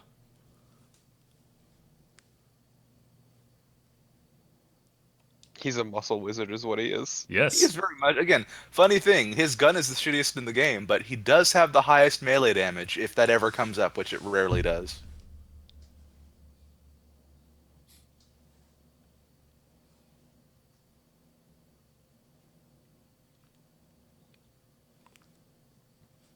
I saw this really cool image recently of a wizard using a gun, and the gun has a reflection of his soul trapped within it, casting a spell. I thought that was really cool. Gun with... What if he just used the gun? I don't know. He trapped his soul in a gun to make the gun more powerful. Okay, but why not just use a gun? I don't know. What happens if he loses his shotgun? Is he just gonna make more? Is that it? What happened? I think Is he's... there no sense of right or wrong? I think he was trying to make a gun to shoot the past. It was aimed the I wrong mean- way. It's pretty easy to make it. And now we have the last character, the JRPG character. Actually, I like him as a concept because he is very much a moody, broody JRPG character. But everyone calls him out on his shit, like, immediately and constantly.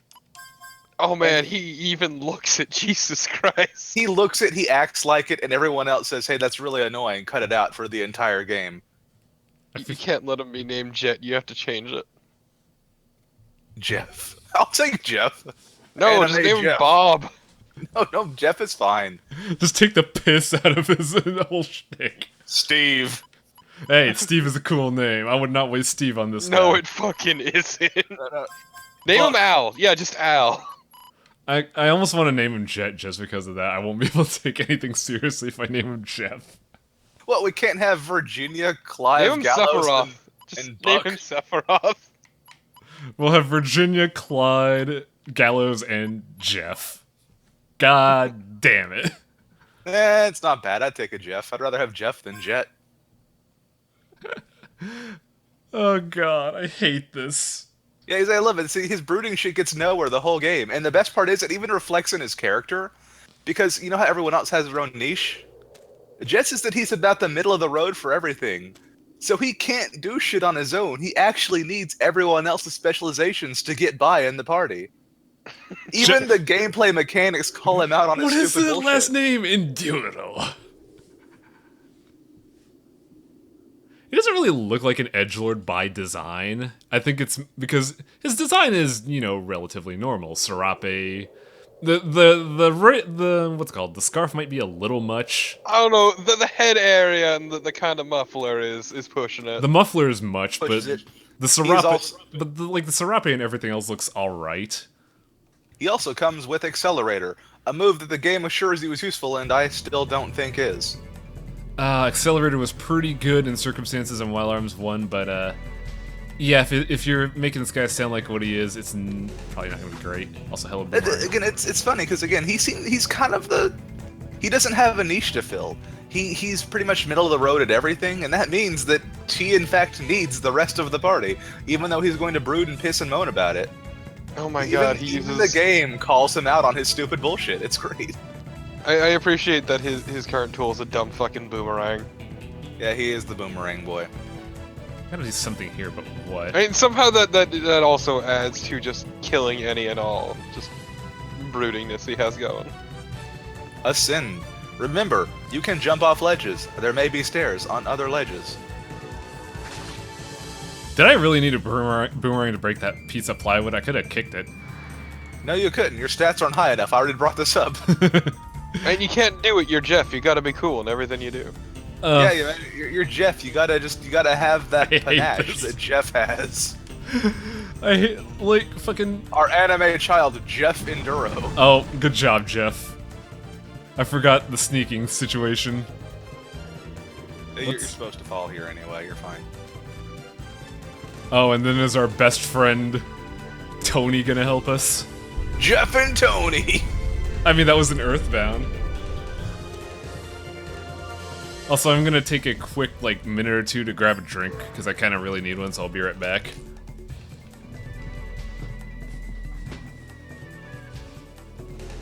I already love my baby boy Jeff. Oh, Boomerang Jeff.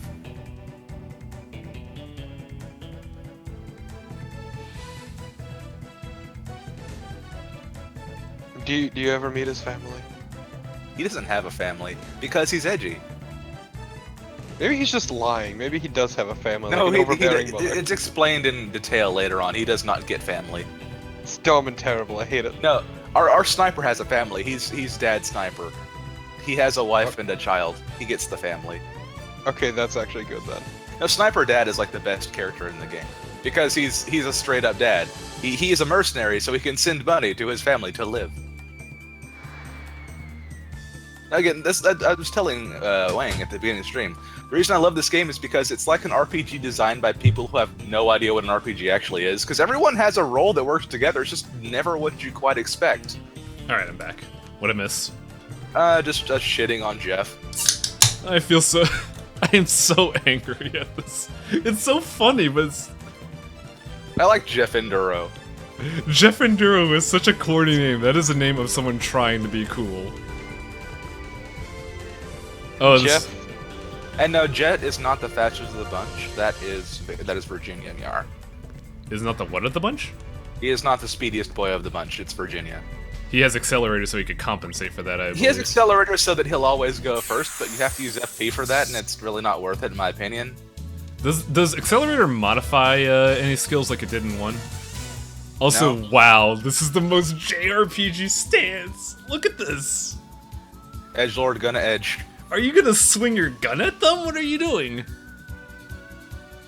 Also, I'm pretty sure that's a rifle, so that's not... He's gotta unsheath his rifle to Oh, it's fire a- it. You don't understand. It's a machine gun. It's an SMG. His weapon is an SMG. Yeah. He's gotta unsheath his SMG then, excuse me. Where do I check my ammo? Like, is there... Oh, I see it. It's bottom left corner. I have 3 more shots. His is middle of the road. Like everything else that Jeff does. Jeff, the remarkably average boy. Well, the thing is too that Jeff isn't basically a generic character. He has pretty good backstory. Just the thing is that he acts like a generic anime character, and everyone tells him that shit's stupid. His point is to kind of just debunk generic anime characters. It doesn't work, and everyone points out that it doesn't work. How do I get over there? So he's just an edgy teen, is what you're saying. He is very much an edgy teen. In fact, again, that's really accurate. I'm trying to figure out... Oh, here we go. Here's something. There we go. Yeah, this is the camera tutorial. Welcome to a dungeon. Oh my. Throw the boomerang at it. Bonk.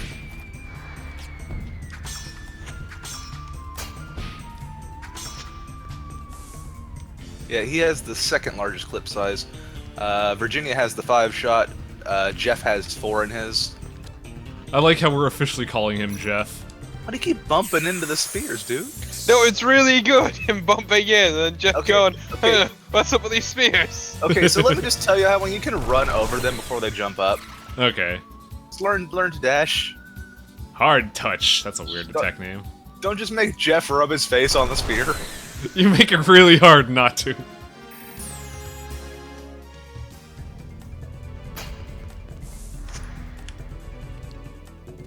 Like, I think they were trying to make Jeff more like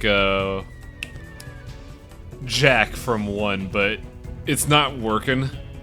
No, I told you again, it's intentional. Yeah. He's trying very hard to be cool, and no one believes it. But like, It doesn't actually work. in Wild Arms 1, Jack's intro is very much like Jet's. You're spelunking in a dungeon, you're looking for treasure, and along the way you just team up with people, and they're doing the same thing here. It's just, it feels a little uncanny from what just because I know about this. Might be a reference. Yeah, maybe. Jeff is a little squishy, but he's not as squishy as Victoria. But the thing is, he's not really squishy himself. It's just Virginia. that Virginia, thank you. It's just that Clive and Gallows are both defensive and chufty, respectively.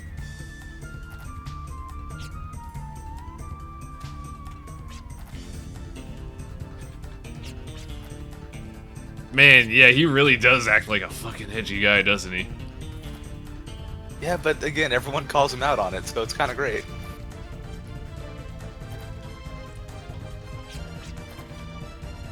Jeff just got done playing Final Fantasy VII. Eh. I don't know, he strikes me more as a Squall, honestly. Yeah. Yeah, one of those two. Except Squall has a reason to be pissy with everyone. Because everybody around him is incompetent as fuck. Yeah, no, the game is fueled by everyone fucking up constantly. Pretty much. Let's compress time so the villain can't compress Man, this time. guy's got a huge jaw. Hey man, don't talk about Kovan's jaw. He doesn't need an arm, he can just hit people with that thing.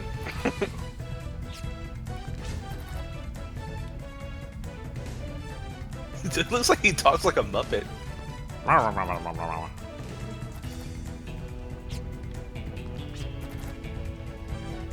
like how Gaspar's eyebrows just cover his entire eye.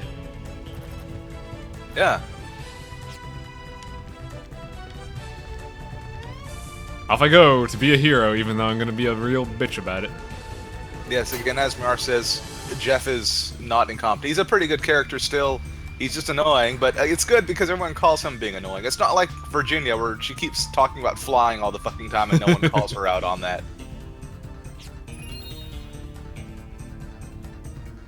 I don't think net is the right term, but alright. Let's learn about, about this thing. Greats, whatever. Yeah. Fences. Semantics, but still is like, okay. Platforms. Oh, cool, I could just slide up them. That's kind of awesome, actually. Yep. You can also flip on top of them. Yeah, that's what I meant. You just kind of shimmy yourself up. Yeah, I mean, it makes sense. Oh, fucking... Hang on, I gotta go back.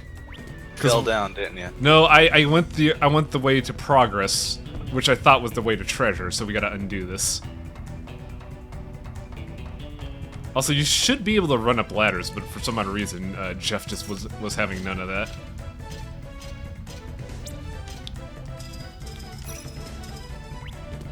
So let Jeff go at his own pace. He's too cool to follow the norms of society.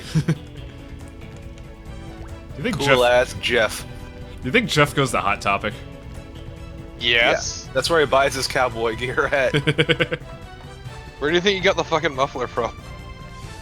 Man, if they sold mufflers at Hot Topic, that'd be kind of hilarious.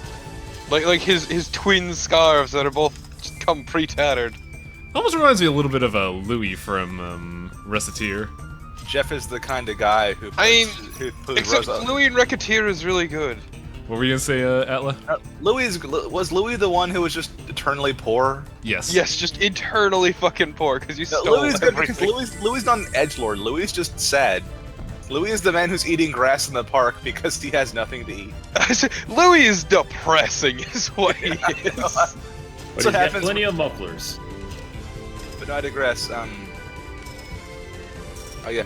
Now, Jeff is the kind of guy who would like run a lawnmower over his pants to get them look like they're tattered. Oh, brother. Do people actually do that? I knew a person who did that in high school. Oh my god. Mine just kind of fucking get degraded in the wash. I can't help I was it. gonna say, that Yeah. sounded way too specific to not have happened, Atla. Yeah, no, I mean, mine are tattered too, but that's because I wear them like a normal person. Mm-hmm. What are you doing? What? You gotta do... well, I'm stupid. No, I just occasionally see you hit a wall at an angle and start vibrating violently. Really?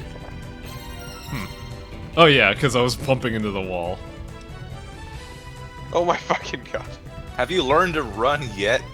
I do, I just don't see traps, because I'm a fool. Yeah. Hello, Hello, Tony. Quit flipping off the ground, Tony. Look, he's just trying to teach it to know its place beneath his feet.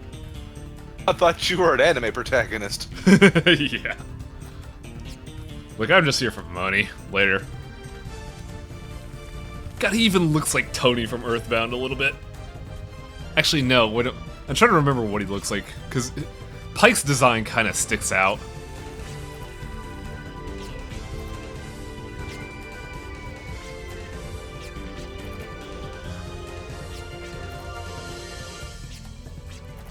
Hey, you gonna listen to you, dick? Alright, time to exploit this asshole. A drifter girl?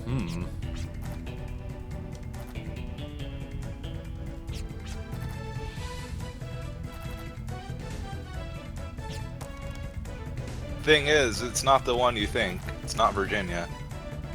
Is it Calamity Jane? Maybe. Maybe.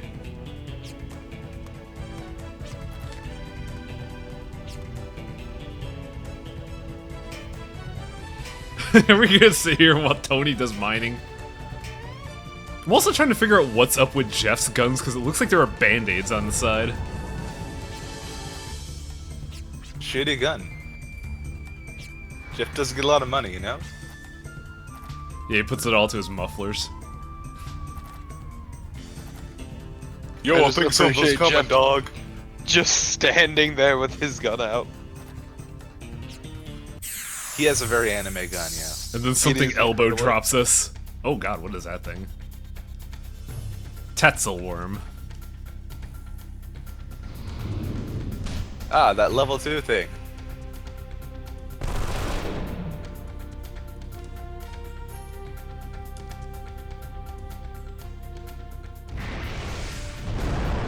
Baking breath. That's a familiar move. I got hit with that in one.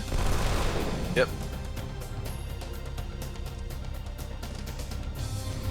Eventually they make you do accelerator, and I'm still not sure why, because it's not a great move. It's meant to acclimate you to what it does, because if I remember right, accelerator modifies moves. Oh no, it doesn't do it in this game, it just makes you go first. Yeah, as far as I know, it just makes you go first in this game. That's really fucking weird, actually. I appreciate how dumb and terrible Jeff's running animation is. I am out of ammo, so not only do I need to heal, I need to reload. Like, it's the shuffle of a man trying to. Oh, they make you do accelerator because he heals. Ah, yeah. Well, I mean, he saw you eat the berry and he got ideas. Whose fault is that? Yeah, Jeff could definitely use accelerator to attack first, if only he had bullets.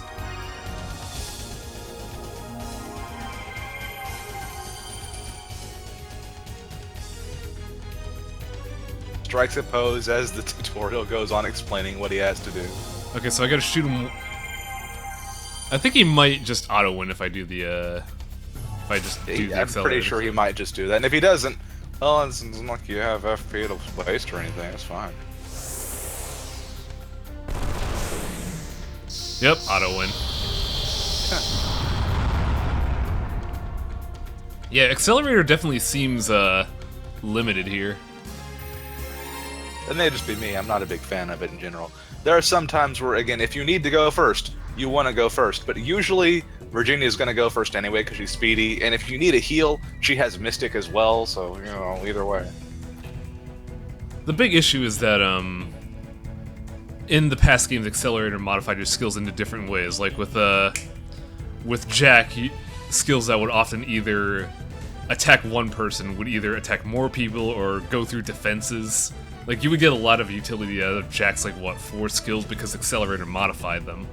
Yep. In this game, it just seems like, you know, accelerator just like, oh, you're gonna go first. Good job, Jeff. I really am glad you named him Jeff.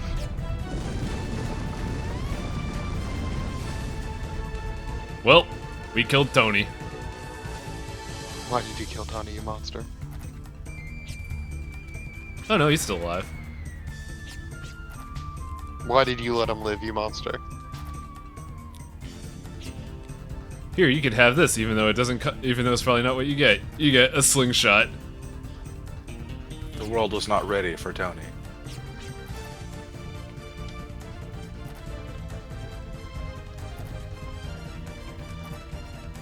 Hey, this is all junk. These are memories of mine. You can have one of my old toys if you want. Jeff, That's please stupid. go be a dick somewhere else.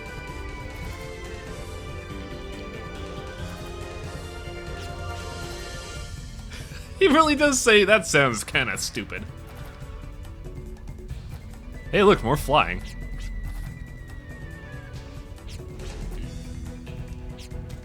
Like, he knows Ruin well? Yes, he told you he played here a lot as a kid. Jesus Christ, Jeff, listen. Jeff, please go be an edgelord somewhere else. This man is having a moment, and he's trying to share it with you, and you gotta be a dick. God damn it, Jeff. No, I'm solving puzzles, video game.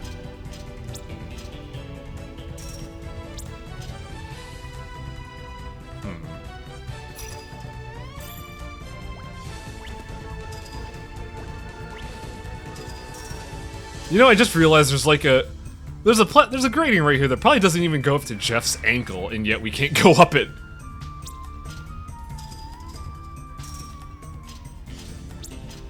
Accelerating this game ignores target defenses. As far as I know, it doesn't. But if it does, cool. I mean, that helps, but it's not as good as modifying abilities like it did in 1. I'd rather just have lock on that like doubles your damage anyway. Okay, where's the grating I can jump on? There you are. That's just great. Shut up.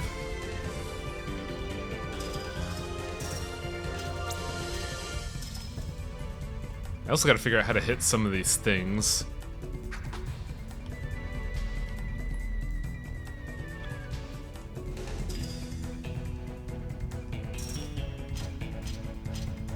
And just you want me to tell you?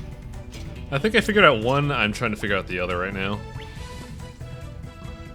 Like, this seems a bit silly, but okay. I gotta angle my camera right, though. Okay, there we go. You've learned. I mean, I assume you learned. I haven't caught up yet, but still.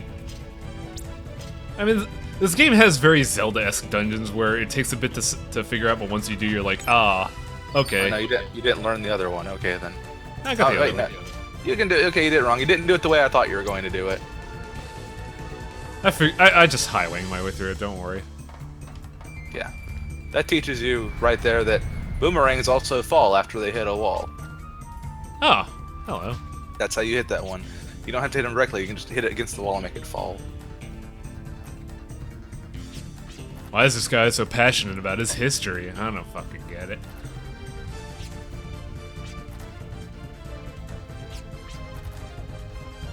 Memory's dumb.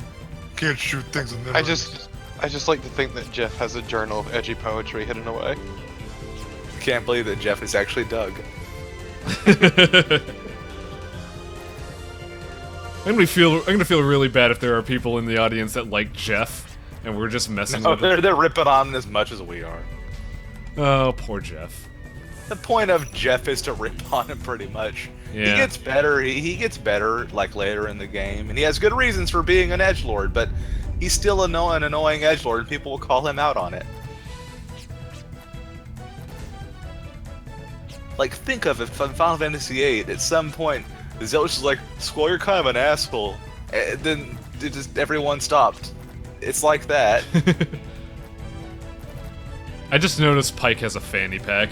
Well, kind of.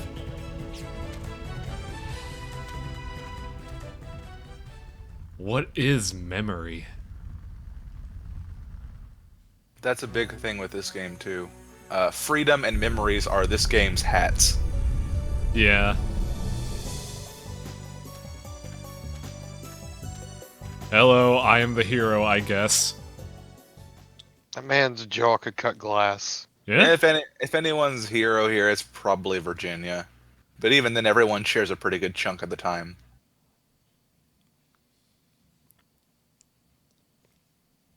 I was looking at some of the concept here, and one of the images perfectly depicts what Jeff is. It's a situation where all the main characters are eating dinner, and Gallows and Virginia are having a great time.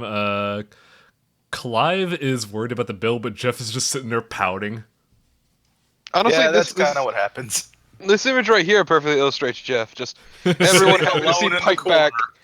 Yeah, everyone's happy to see Pike back and glad he's back. And just sitting in the corner brooding. It's perfect. That's kind of how he works.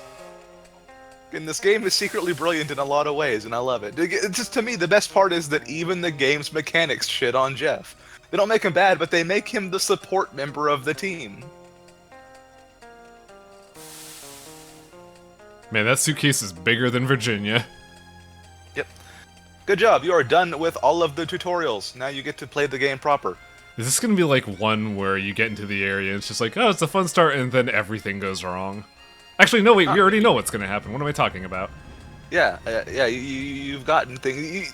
The Mexican standoff thing happened. Yeah. You were there. I forgot we did the cold open, we did the tutorial, and now we're gonna see a resolution to that. And yes, this is indeed Filgaia. Confirmed. Yeah, every Wild Arms takes place on Filgaia. Except 4, which takes place on Filgaia, but doesn't look anything like it, and we don't talk about it because 4 is really bad. Yeah, nanomachines, son. I mean, arms.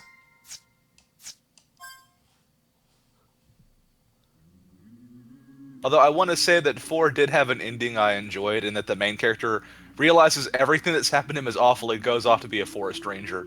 Nice. That's all that happens. Just, I guess I'm gonna go and be a friend to animals. This place sucks.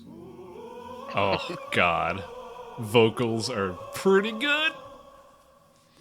It's really a shame I can't hear this shit, huh?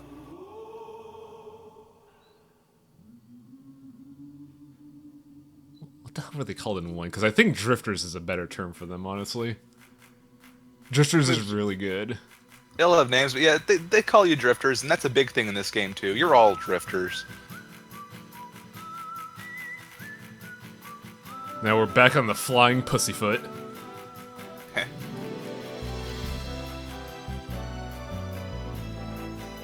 Did we? Yeah, we picked up Jeff. We named him Jeff Ledgem.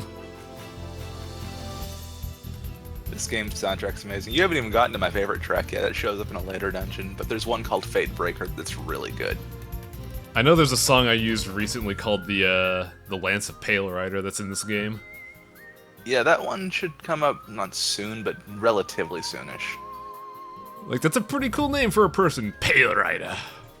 No, there's not actually anyone named Pale Rider in this game. Oh, okay. God, Pale what a Rider is shifty one of the priest. 4 horsemen. He is a very shifty priest. He is always going to be that way, too. That's actually really good, honestly. Like, the whole reason he's on this train is because he's breaking into it to try and steal shit. And this man wants to be a priest. How long did He it take? thinks he is. We've been streaming for 2 hours now, and that's how long the tutorial is. But it was a pretty good tutorial. Oh, Virginia's there because she's actually riding the what train. are you doing, Jeff? Come on. I think Jeff is trying to steal shit on the train, too, because he's an asshole. Oh, Jeff is just being a douche. What a surprise. Jeff is just here to be a douche because he wants money. Gallows is here because he thinks that the scepter he has is fake, and they're supposed to be transported on this train, so he's here to steal them. Victoria just has a ticket like a normal person, and Clive is an armed guardsman because he needs money, and he's doing it the way that's not an asshole.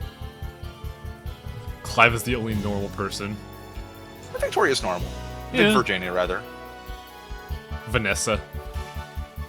We're just gonna keep coming up with V names that have no real, like, relevance No, to her. it's for me, it's Victoria every time. I keep thinking it's wrong. I only know it's Okay. I only know it's Virginia because I'm like, oh, it's a state. Also, if you notice you're watching this, it shows how everybody ends up in the room at once. Yeah. It shows you the other perspectives you didn't get the first time you had this scene. Which is pretty good. That's what they call good storyboarding.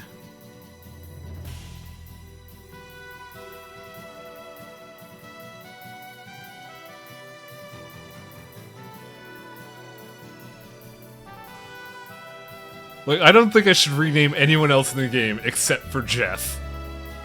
Well, you can rename NPCs to your heart's content. Yeah, but I wonder if I should.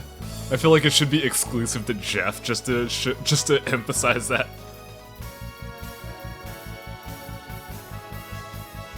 Big fucking gun. And Now, here to be we fair, are again. Highwing, Jet just sounds like something he would call himself. Yeah. Now what? It is. That's exactly what it is. He named himself Jet. Would someone like to investigate? Yeah. No. Gallows! Yes! You're the best! Gallows is such a good character. I was not expecting him to be this good. He's like, dude, are you serious? I mean, look at me. Yeah. Someone blew a hole in the ceiling, so yeah. And you see, this shows off everybody's dynamic really early, too.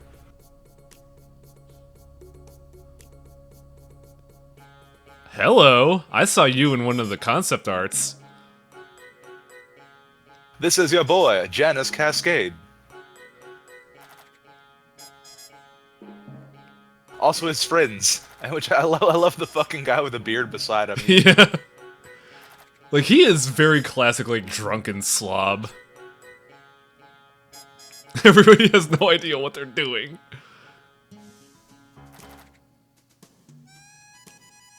That's you Like, kicking the honestly, window. the man on the right looks like they just pulled him out of a fucking bar nearby. Yeah. They might have. See, guys, we've been hard to guard it. Well, at least I did. I feel like Clive is the best way to do lawful good. He just seems like a very likable character, and he just does what he's supposed to do. We welcome unnecessary bloodshed. Hello, We are bandits! Hard to tell, right? my name is Robber. I appreciate the anime on the left. It's like Got countering his Jeff. fucking nose bashed in, okay. He's like, I wouldn't like violence, but he's his nose bastion. I feel like the villain anime is there to directly counter Jeff. No, he's not. And he's like, I ask your assistance. What is he say, Victoria? You can use a gun? Yeah. Okay. You too? You want to help? Volume got a little loud there, I might have to turn it down.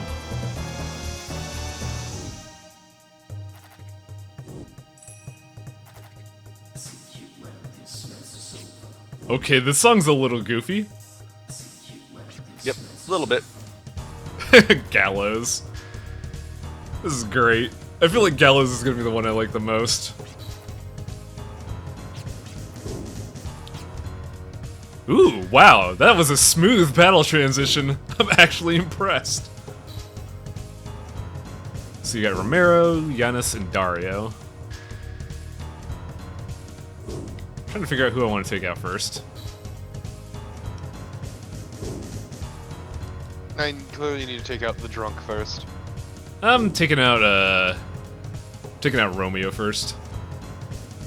I just appreciate that Dario looks like he belongs in a cartoon and not in anime. Dario looks like he was ripped straight out of Wild Guns. Yeah. Oh, that's a move that Rudy had. Yeah, that's the thing. Janus has a lot of Rudy and Ashley's moves. And now we're learning about Mystic. Yeah, Janus actually brought along the bayonet moves that Rudy and Ashley get. You don't actually get them yourself at any point, but Janus has them to fight you with. You brought a shotgun to a long-range standoff. What were you thinking? Oh god, Virginia's dead. Yeah, you know how they said you should probably heal? You should probably heal. Well, that kind of happened all in one cycle.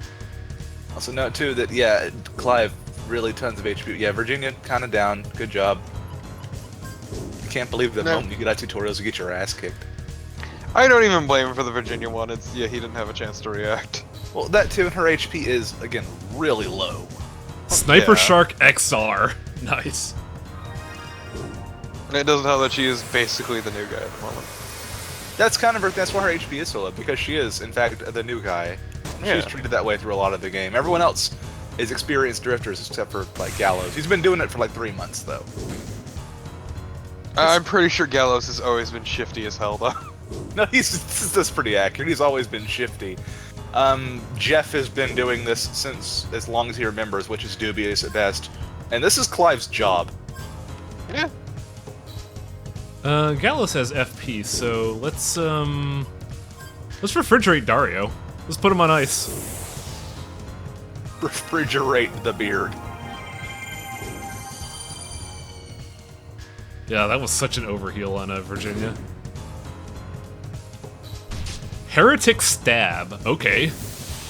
Yeah, what he's doing essentially is taking a lot of Ashley's moves from Wild Arms too. Those are all things Ashley does. And he's not directly Ashley descendant, but it's brought up before that things are really similar. It's not the same last name. He's not Janice Winchester. I do appreciate that the names of the attacks are their guns. That's a nice little touch. Yep, and they do that the whole game. Let's watch this man's beard. Yeah, that's true. Thing to note that does not come up yet, but does come up. Dario's fly is down. It's Really? going to stay like that forever. Oh my god, yeah, holy shit. I can't even tell right now. He does bring it up later when they're trying to escape. He's like, I can't, my fly's down. But Oh yeah, it is. yeah, it is.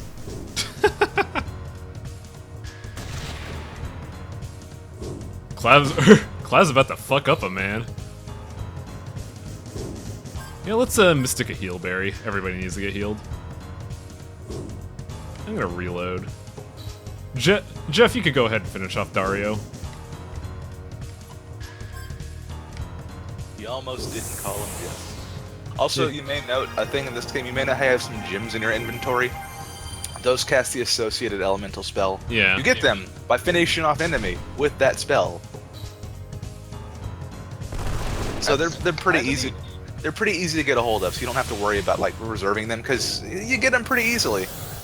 I think they're also used in other things. How? What? I thought they were used as like components for crafting spells, but I might be wrong. No, they're not. Okay. You haven't played 3. What are you talking about? Well, I was thinking of other games, but yeah. Those are other games, Wang.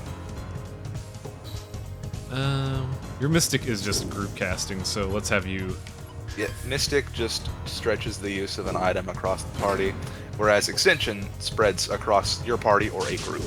I don't know why they're attacking Clive. Clive is like the strongest one here. He's the responsible one. Also, I do appreciate that you don't just kill them and they disappear. No, they just collapse because they give up. That's Heretic stabbed at a fucking 0 damage. It's a dumb little thing, but I really appreciate it instead of just like them just disappearing mid-fight. Do you have ammo? You have ammo. Jeff, though, needs to reload his gun. Jeff needs to do a lot of things, let's be honest here. Don't stab my caster, buddy. He gonna fuck you up Stabs now. a caster. Magic is unnatural. Well, again, funny thing, Gallows has the highest HP growth in the game, even though he is your wizard. He's a muscle wizard. Oh shit. He is very much a muscle. See, he's pretty sturdy, actually. That's an appropriate ending there.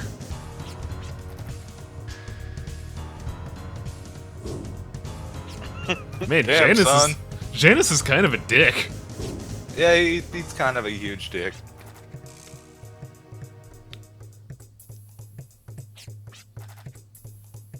Not bad, princess. Not talking to you, guy who sniped me in the head. I don't hang out with thugs, she says, as she hangs out with this group. Got a heal berry, got a mini carrot, and we got a water gem. Does she not appreciate the mess she just got in with the shifty priest, the anime, and the career mercenary? What was that noise? It's a really accurate way to describe the shifty priest, the anime, and the career mercenary. Another train? Oh shit. That was kind of badass, actually. I love Dario's run. It's really good shit. He runs like that forever, by the way. It's great. Good. Man, this game starts strong. It just keeps going, too. This game is pretty good all around.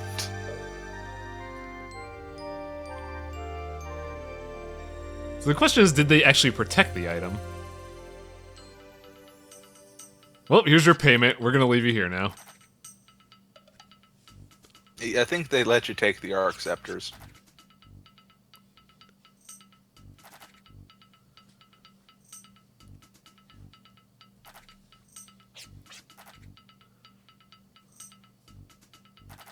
I also like how our Indian priest is wearing blue jeans. Oh, no, he's not.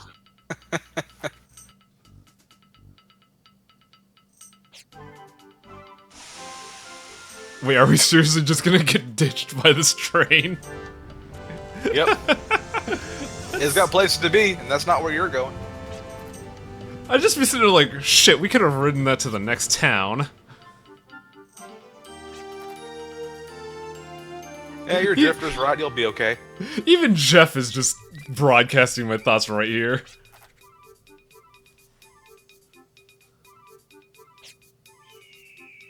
And then a vulture screeches to signify that we're pretty dead. Yeah, your Not reward for free. helping out is a giant middle finger.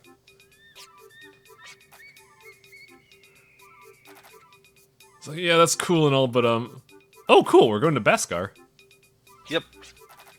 I like how he says, I believe you might know where that is. Why do you think that? Because you're dressed like a fucking Indian. God, Virginia's design is just so good. You can see her talking like a Southern belle really easily. Yeah. Yep. Like, I do declare level of Southern belle. Yeah, let's keep playing. I'm really digging this. This is so fun. It's weird to play fun games, isn't it, Wayne? Yeah. Like, I've always enjoyed Wild Arms, it's just that I never got to play 3. Even with how bad... 3 is the best one.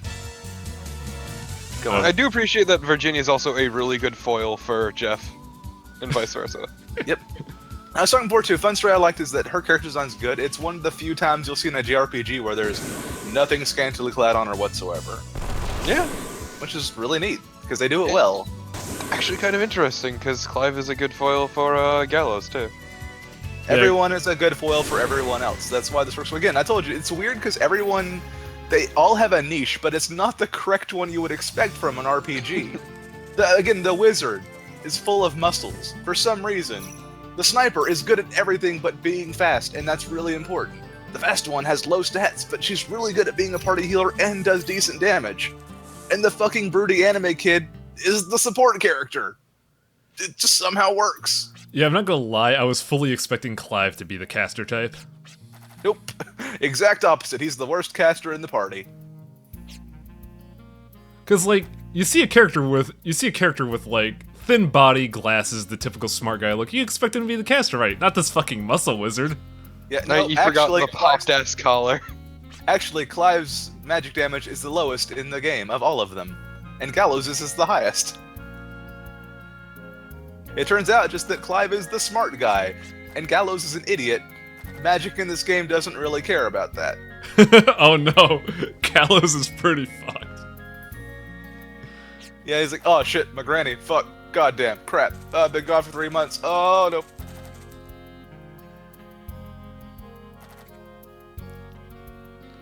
no. Busted.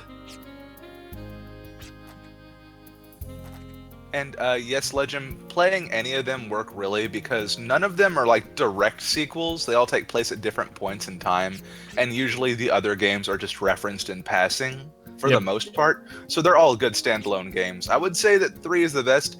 2 is very good, but it tends to beat you over the head about its lesson a little too much. 3 does that too, but not as badly. I find 1 is also good, but it's not as polished as the other 2 that I mentioned. if you're gonna play 1, play Alter Code F is what I'm gonna say. Yeah, play Ultra Code F. Ultra Code F is a remake of 1. There's no reason not to. I would say I like the Wild Arms series a lot because it's a series that doesn't directly sequel itself. It's all a contained mythos. It's just a different story, which is really nice to see. I like Wild Arms because it does things that no other series really does. It works on a really weird, unique way that somehow all works. You brought home my stupid grandchild, thank you. Yeah, magic is stored in dinner plates. Delicious.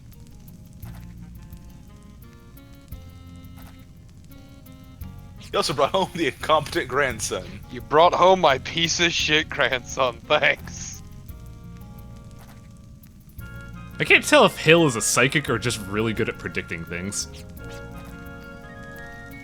Yeah, 2 is worth playing for sure. It's, again, not as good as 3 in my opinion, but it's still a very good game.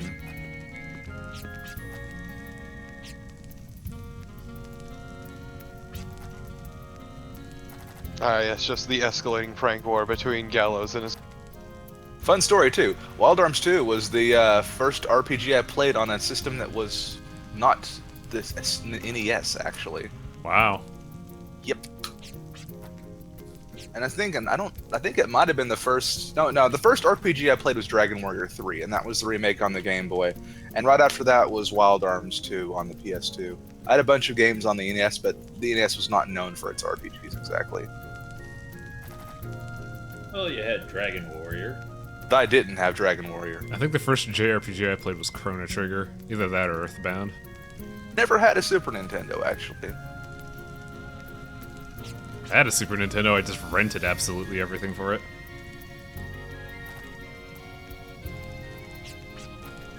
Yeah, that's exactly it. Turns out the box is full of arc scepters. The thing that Gallows thought he had, it's because there's more than one of them, and he's an idiot. Yeah.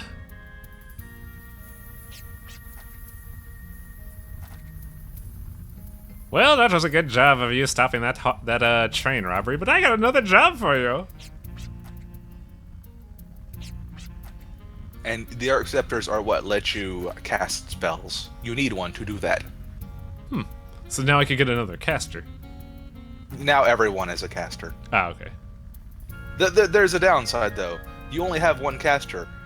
Because you know how I said that magic is stored in dinner plates? You have one dinner plate, and it's what Gallows is using to cast his spells. Ah. Now, on the bright side, the next thing you're doing is going to go get more dinner plates. I forget what Shane's divination method is called, but I have heard of this before. You mean prophetic dreams? Yeah. Like, there's just a single word term for it, and I'm trying to remember it, but... Oracular? The Blue And yeah, he Menace. kind of is an oracle of sorts, but yeah. Yeah, he's just a wayfish oracle.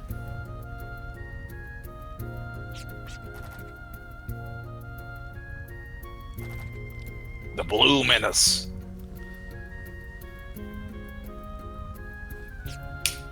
A little girl will release tranquility, so our job is to find all the little girls on Filgaia. Oh no, wait, just release the Guardians. When they said little girl, we thought we were talking about you, Gallows.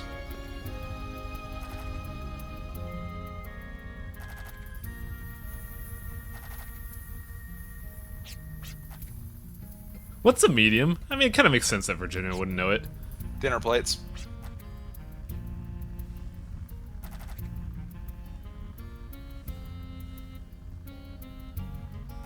What's a paladin?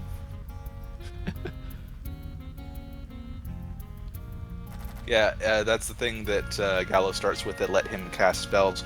By the end of the next dungeon, everyone will have one. Cool. They also do more than let you cast spells. You can use them for accessory slots to learn passive abilities too. Oh, well, Gallows can't cast anymore. Yeah, thanks. Please return to the planet later. And he's like, why the fuck did you do that? And it's like, because you're an idiot. That was really useful, Granny!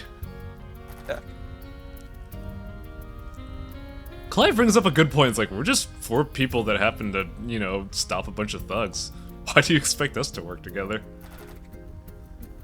And hell, the only reason you're working together is so you don't fucking die. Pretty much.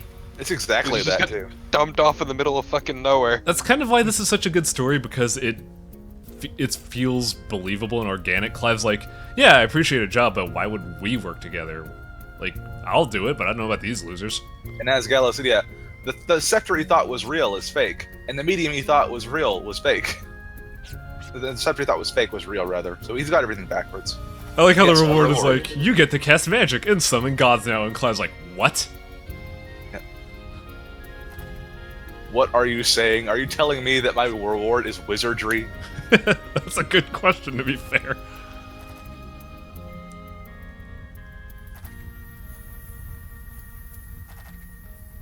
This is pretty cool. Not everybody's getting along. Like, that's... And I like how wildly irresponsible the granny is to say, what you do afterwards is none of my concern. You get to set fires if you want to. I mean, to be fair, she did give her shifty-ass grandson the ability to cast water magic. That is true. Like, any of the other people in the party are infinitely more trustworthy than he is. I like how Hale is trying to prevent Armageddon by a gamble that happened on just like a collection of random events that occurred on a train. She's banking to stop this Armageddon event based on that.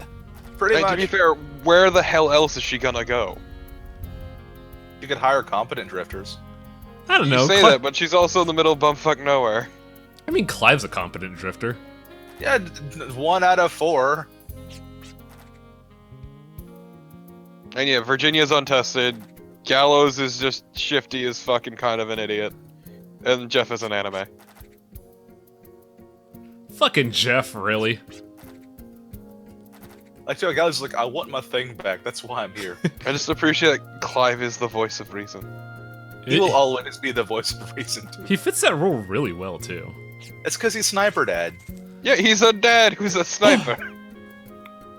Like, I know it's an allegory that's not really a thing, but he kind of reminds me of Jade from Tales of the Abyss. But instead Jade of... was the only good character in Tales of the Abyss. Yeah, like, Jade was the voice of reason as well, but he was also the biggest asshole there. While Clive is just like, yeah, sure, whatever, I'm intrigued. No, Clive is personable, he's nice. Sniper Dad is, in fact, the best. I also thought for sure that Grandma would never open her eyes, but I was proven wrong. Right, it's pretty good that someone has completed the game. Yeah, writing is really good. During a dialogue, words may appear in Greenland. Yeah. Ooh, ask system. Oh, man, shut up, Kane. I can't believe you. I can't believe you have an acronym for the word ask. This doesn't really come up that often, by the way. It's just a thing in like a few places. That's a good acronym. Again, it's like they didn't know what they were doing, but in the best way possible. Yeah, that is a backronym. Can I get supplies here, or is this just, you know... You can get supplies here we go. But you cannot get heal berries here, as this is Wild Arms. Rockman and Company is always around the bend. They'll be everywhere, by the way. Yeah, they seem like... They definitely seem like that. And they are always just around the bend, so of course they are. All he gives me is a state of skewers, and I could get a horse. Yeah, you can also buy a map for 5,000, and the horse whistle is like a fast travel thing, I believe. Not fully certain. I'll buy But yeah, one because it seems like the pretty only much. useful thing here. But pretty much everything is a status cure, because I don't think Torp was here when I explained it.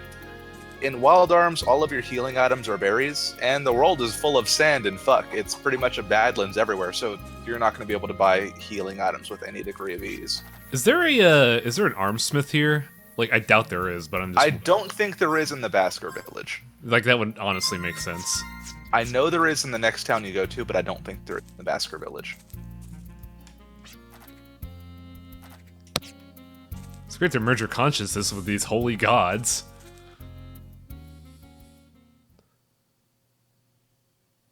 Okay, so now where are we going? It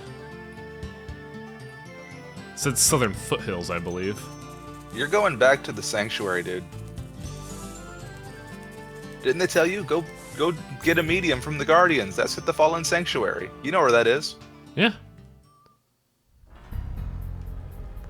Hey, this dungeon looks familiar. But we haven't gone... Now that I remember, we haven't gone up, have we? You have not. Good call. You could have gone up before, but there was nothing there before. There is now. Oh, here we go. Yeah, because the 4-switch puzzle that you see in pretty much every video game.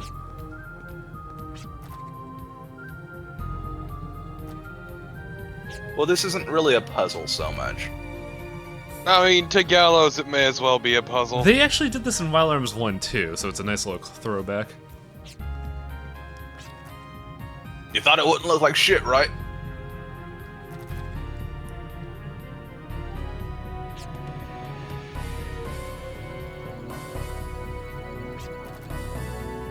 Welcome to a boss rush. Jeff, please just go be an edgelord somewhere else. Well, he's about to. Like Alan's like, I don't know what the fuck's going on here. What do you know?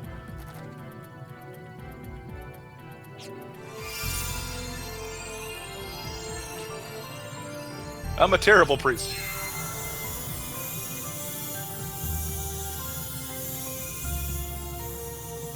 Yeah, the buttons are gating rather than puzzles. That's what I was hoping to say, but didn't come through all that well. As I said, to Gallows, they may as well be a puzzle. He's not a clever man. He's clever, he's just not intelligent.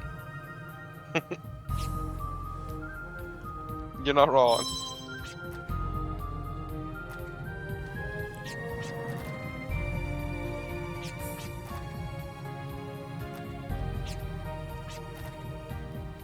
Ow, my brain. Someone is calling our heart. What, Virginia?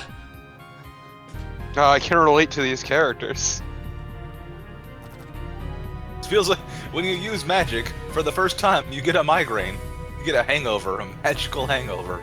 A mild concussion. Oh, don't mind that. That's just your memories being erased so the Guardian Force could just sit there and be pretty. Wrong game. That's a bad game. I know. I like Final Fantasy VIII for how stupid it No, is. Final Fantasy VIII is fucking great. Why is it The great problem is to if you tell? take it seriously, which you should not.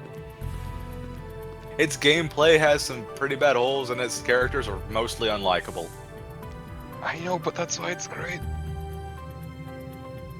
Like, it's like part of the fun of the gameplay in that game is just breaking over your fucking knee.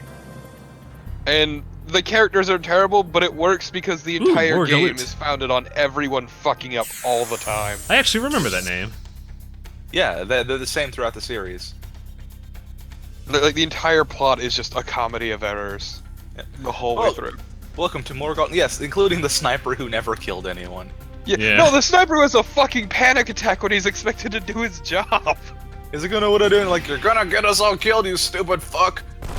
To the point where Squall has to rush the fucking stage. That was a cool scene, though, and honestly. Like, one of the strong points of Final Fantasy VIII was its first disc, and I thought Squall just, you know, nutting up and just hijacking a car to finish the mission was pretty cool.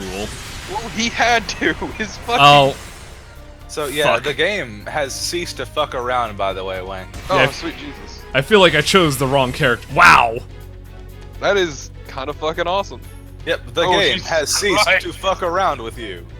I may be a bit Sweet fucking underleveled, Jesus. and Jeff doesn't have fucking... Oh, this is bad.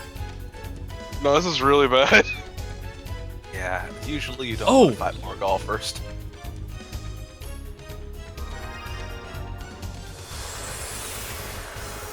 I'm gonna have to load and check this shit again. Because, wow, I got stomped. You got Destroyed. completely shit stomped. Burned in effigy. Nice shot, Clive. I said I'm kind of surprised that he used Vapor Blast on you so fast. I'm guessing you get their corresponding element when you defeat them. You get their corresponding medium, which is their element. Each one gives you 4 spells, so you get their element and also some change. And of course, the mediums in this game, being dinner plates as they are, also are accessory slots, kind of. Damn, Clive, how are you still alive? Speaking of, So I what am guess- I doing? Let's do this. Water gem on fire. You Well, it's too. like because a reload is also a guard, which is pretty rad. Let's try this. That didn't work. Oh shit. Wait, is How fire early weak to did you ice? fuck it? That'd be kind of confusing. I mean, if you had analyzed, then you could check. Yeah, but I don't. Watch him use just vapor wing and then I'm dead. Oh, I think we did it. Hey, we did it! Holy shit! Congratulations! How? By all rights and means, you should not have won, but you have. Highway, the filthy lucker. I was gonna say, it's the Highwing way, let's be honest. Yeah, and as they're saying, good news. He hits the hardest of the 4 of them, so once you hit him down, you pretty much cleared that hurdle, rather. Yes, I cleared that girdle. You don't want to give me shit, Highway. That's fucking calling the kettle black.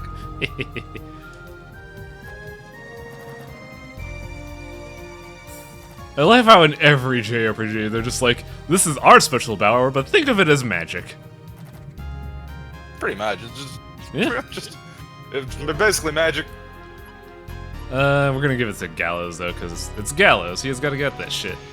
I mean, until you get the water one, and probably swap it to Gallows instead, knowing you. But yeah, just give it to whoever, really. You can hot swap them at your leisure.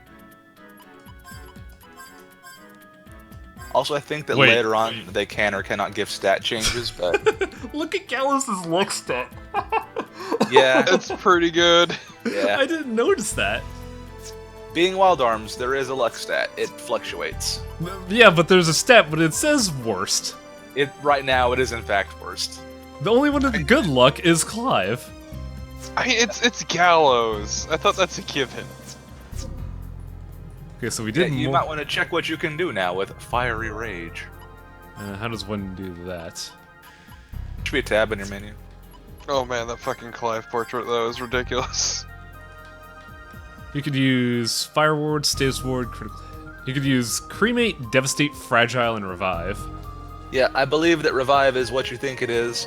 Fragile lowers an enemy's defenses. Cremate is fire, and Devastate is just Better blank fire. damage. It's not better. Oh. It's not better. I think it's just non-elemental. Now let's go to who we were actually supposed to fight. I mean, there's no. You're supposed to fight all of them. Well, the Yeah, intended one harder. first one, I believe. Grudiev. Familiar, but I don't remember who it is. I believe Grujiv is the Earth Guardian. Yeah, I don't know who this is at all. This looks like a Gamera or something. Actually, it wouldn't Yeah. be Gamera. It's pretty. It would be Ginbu. Also, chat was mentioning that basic Arcana gives stat boost apparently. Yeah, all Arcana do. Hmm. As you may believe, Fire Rage gives attack power. Yeah. I do have to build up Gallows as FP, though. Yeah, they're like GFs, but less stupid. Wow, that thing is huge!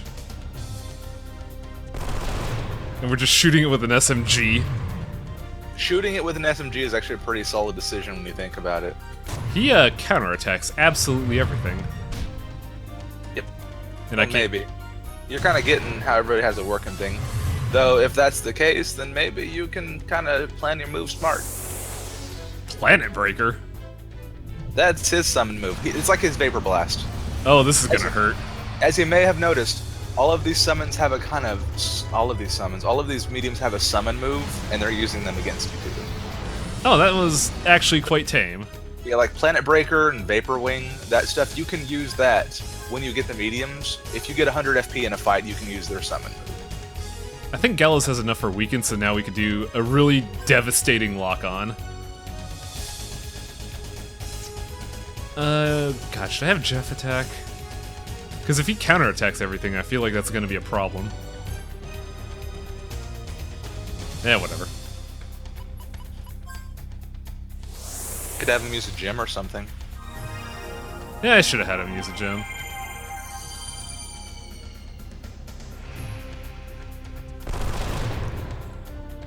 I mean, if one of your allies gets killed now, you can always revive them.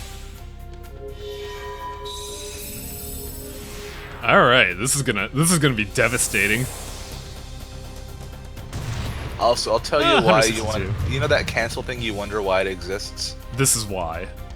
No, that's not why. Canceling exists because when you cancel, you don't lose your turn. Oh, you could reprogram it? Yeah, it takes FP to do. That's the thing. I believe it takes, I want to say, 25 FP to do a cancel. But you get to keep your turn. You just get to select something else for that move. Actually, no, I don't want to accelerate.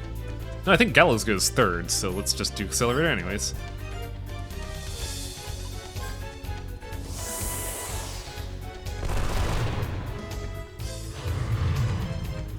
Jeff is dodging a lot of these Mega Smashes. Virginia, not so much. Behold the power of Jeff.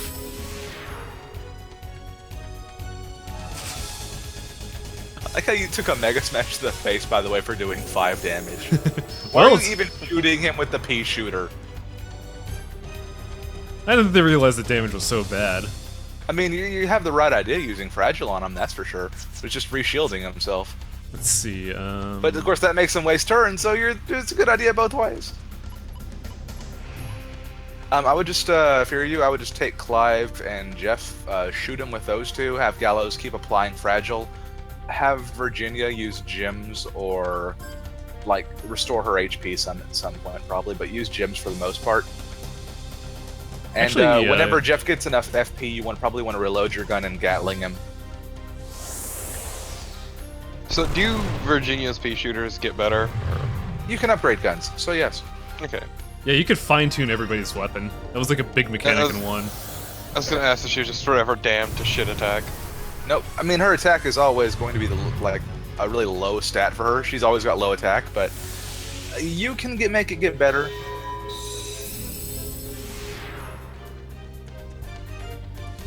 I don't think you can put more bullets in it, though. I'm not sure. I have not played this in a pretty good chunk of time. I don't think it's gonna happen in this case because I don't think anybody operates like Rudy. What do you mean? Rudy had special ammunition or special abilities that used ammunition, but his main gun had infinite basic attack ammo. In this game, I'm saying that the basic attack ammo is limited, but you reload. But more importantly, the more bullets you have, the more Gatling you can do. Yeah. So let's lock on. Jeff needs to reload, and you could do fragile.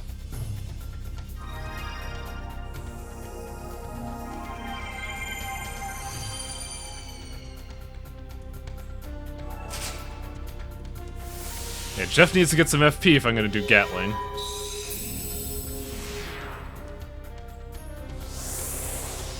So, like, comparatively, doing fragile with a lock-on, really powerful. Lock-on is great because it not only ensures a hit, I think it does either 50% or double damage. Okay, so let's... I'm gonna give Jeff the Earth Magic. Lock-on stays good for the entire game. So let's see what Jeff has now. He has Petrify, Shield, Protect, and Decelerate. That seems pretty solid I for would him. say it might be a good idea to give the Earth Magic to Virginia. Oh yeah, because she goes first, so it'd be easier to get the Protects up. Well, more importantly, since the mediums also raise your stats, Earth raises your defense, and Virginia is shit tier on defense. Yeah. Who's next? Also, is there a save here? I should probably save with how I've been doing. Also, you know, it might be nice to just not have her rely on shooters. That might help too. Well, she's gonna get one before we're done, regardless. I just went for the time being. Wait, did I actually use my coin? I'm not sure.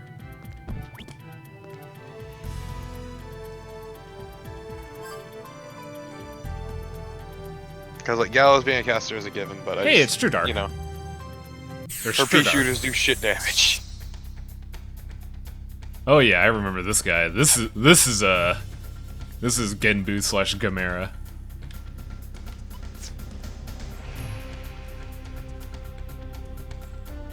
Let's see, do you have the counterattack gimmick? No, but you have pretty high defense. Oh, yeah, you have counterattacks.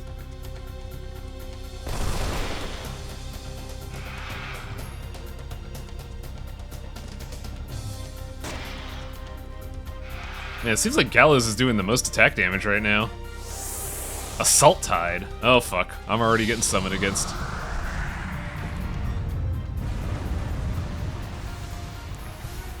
That's a really horrifying design, honestly. Space Turtle! Oh, you see its attack where it just, you know, opens up its shell. Yep. I'm sorry, what? Behold the void.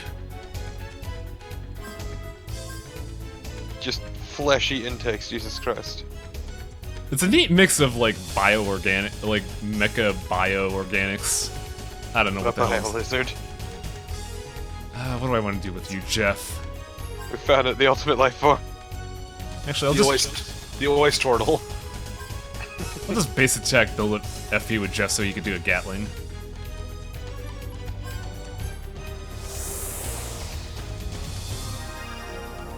The first move is always the summon. Really? I like how you're thinking. It's good. It's like what Lisa the Pointless was supposed to be. Like, plan your moves correctly and respond accordingly. Maybe you're not using your items right way. Oh no. No pressure. Well, Gallows got flushed.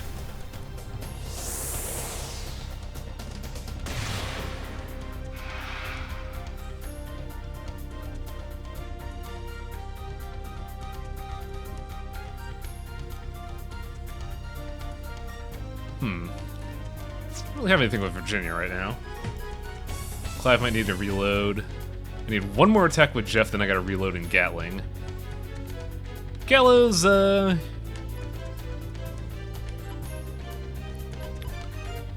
let's do another Fragile. Why the hell not? Do debuff stack? We're about to find out. I don't remember. Stop that, you dick!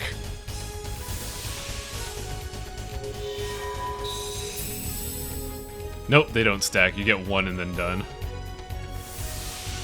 And Gallows is about to be put on ice.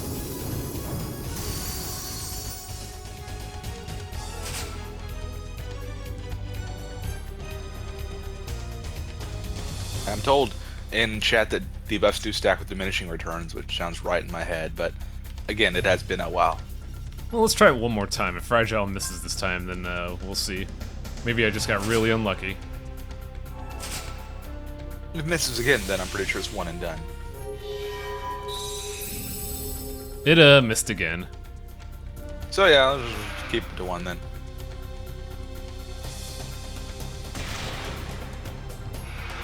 Though getting attacked by Sturdark allows us to get more FP, which is good. We actually want this. And now we get to see... Two-shot Gatling? What? Alright. Let's use Devastate. Let's see what that does.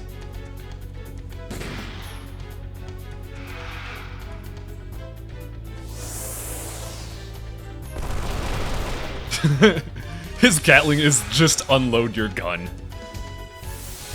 That's what Gatling is in general. Yeah. Ooh, that was a pretty good spell, actually. It's just Gatling him right in the booty hole. Yeah, he heals for... Air intake. And we're just gonna get rid of all that healing right now. Good job. Yeah, it's not like he only healed for half of a hit anyway. Can we use magic outside of battle?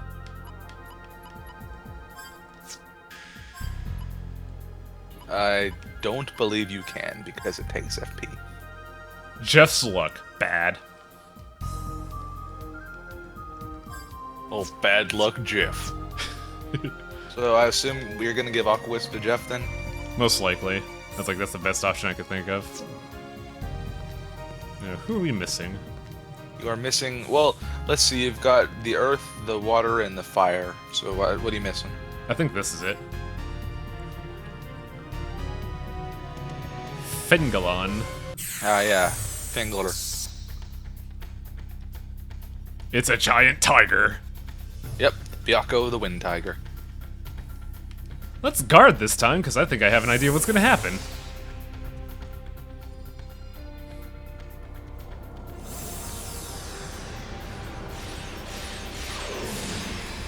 Cannonball! Ah, good call. Ooh, that was substantial. High speed cannonball. What spells do you have? You have pressure... Oh, you basically have Gallows' kit. Yeah, that's what Gallows had, was Aqua Wisp. So that's what he had, the water medium. Yeah. Yeah. Maybe I should give that back to Gallows later. You mean that thing Also, that I man- said you were going to do before you ever fought that boss? Yeah. Also, man, this Wind Tiger is like the perfect amount of anime for Jeff. Just saying. You don't want to make Jeff more And you do though. Ooh. Lethal amounts of anime. Oh, that's a lot of evasion.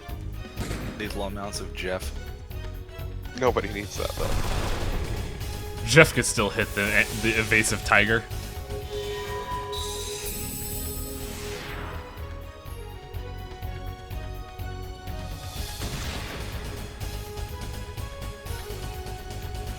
Yeah, I need FP to heal that shit.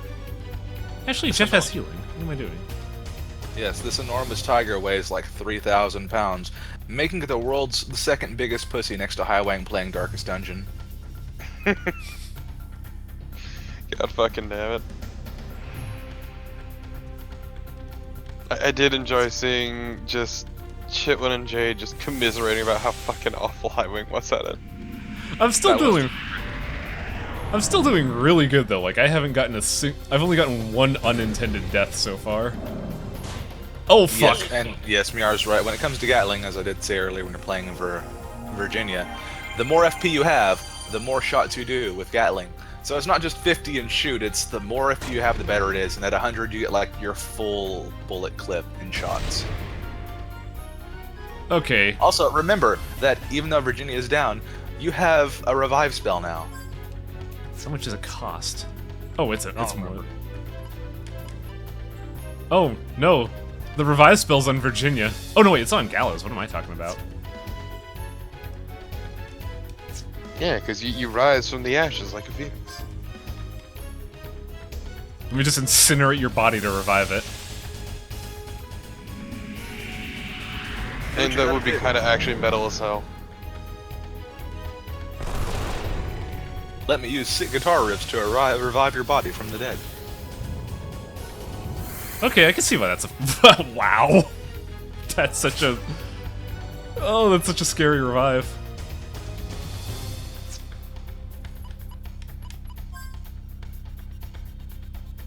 Man, you don't have the FP yet, Clive. What is this? Enjoy your 1 HP, and remember that Virginia is speedy and Jeff has accelerator. Oh, fuck. Virginia's going right the fuck back down.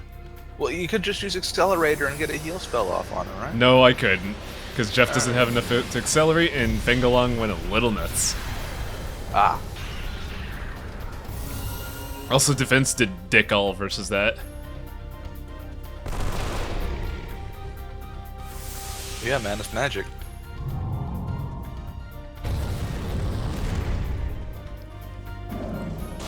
I will never stop finding magic to be amusing just because the recoil animation for it is so spastic. I really like Cremate.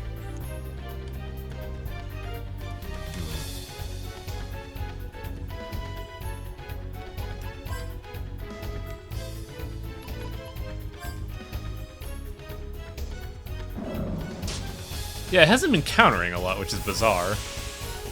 That's because it does more damage anyway. Yeah, it's... Either way. Oh wow, your heal's weak, Jeff. That's really bad. He's not your wizard, really. Yeah.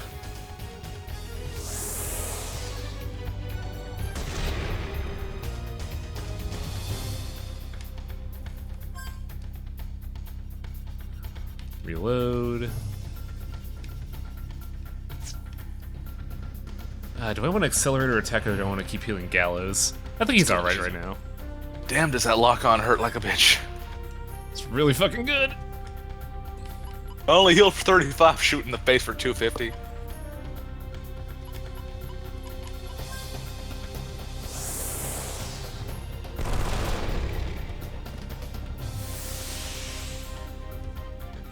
Why does he really hate Gallows? What is this? Gallows is a fucking dork. You're in freeze time, motherfucker! Like, that's 3 consecutive attacks. Damn.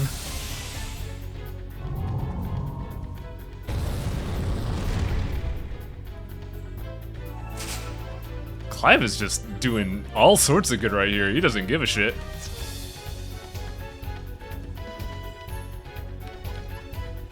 Jeff doesn't have the FP to do anything. Actually, I know what Jeff could do.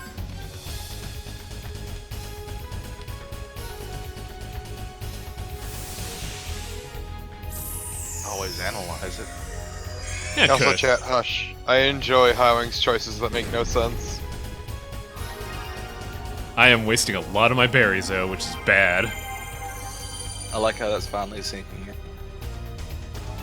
Well, it was because I gave Jeff the healing spell, which was the worst idea ever.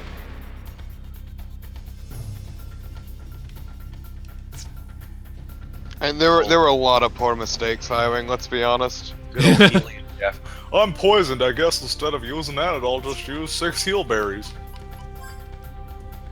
Well, I only used 2, but yeah, that was the best decision. 9 days later, still poisoned. Could I have another berry, please?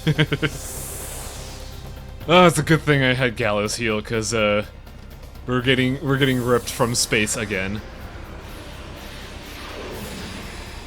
I think you need max bar to summon. Yes, you do. You need 100 FP to summon. And since I can't land a hit to save my life, we're not having that happen anytime soon. Oh, good. Well, there's that. There are also carrots. Carrots fill up your force points by an amount. That's right. But Virginia got a kill on the tiger. Really, of all people, Virginia? Hell yeah. She got Shoot 30. it right in the leg, it falls over dead.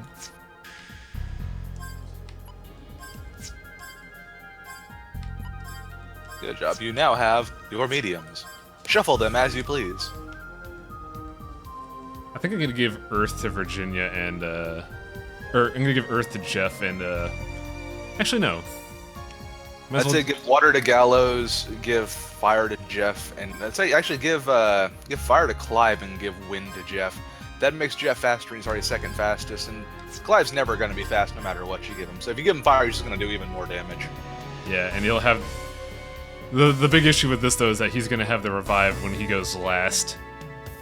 Yeah, that's true. I mean, also, it's only going to revive for one either way, so it's not a big deal. It's a final backup plan. This is a good setup. A final solution. Shut the fuck up. Well, we have all four now. What do we do? Leave. Just fuck off forever, also maybe talk to an old lady. I mean, yeah, you got all the stuff. Go talk to Hallie. Like, hey, we got your mediums. What do we do now? And she'd be like, prophecy said to go somewhere that's not here. Lady, we did it. We got the good shit. See, you talk once you get to the stairwell. This is always the weirdest thing, where it's just like, you could do summons by using this video game meter. What? Well, yeah, also, I mean, you use dinner plates. I do like how they're talking about the mechanics, though. Just, it was like, what's an FP? I know this shit. I'm dumb as hell. This is how we address the various mechanics in our lives. Equal to your MTC. All your FP will be depleted.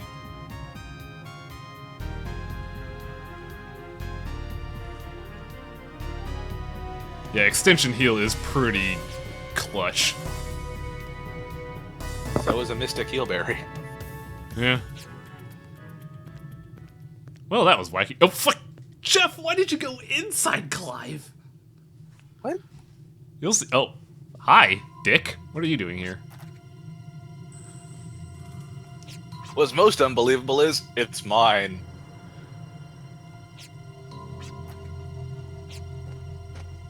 How did you even get up there, Janice? What's a harpy doing here?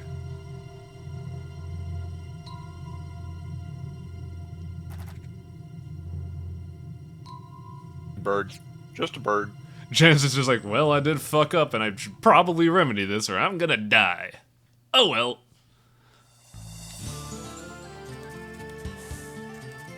That went surprisingly well, given how awful the first fight was. Well, you did choose the hardest one first. I am genuinely surprised it didn't shit stomp you. I am too, really. I was expecting it to just kick your shit in really hard. If I you, mean, got you can go through your heal berries, but still. if you got Vapor Blasted the second time, you would have been roasted. Yeah.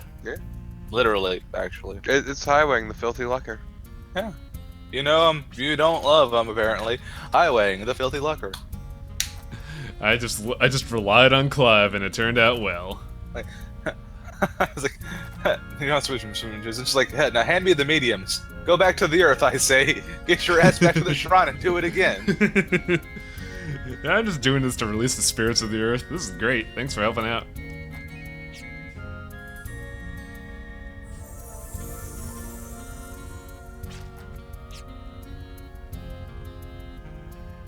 Plays are gone again.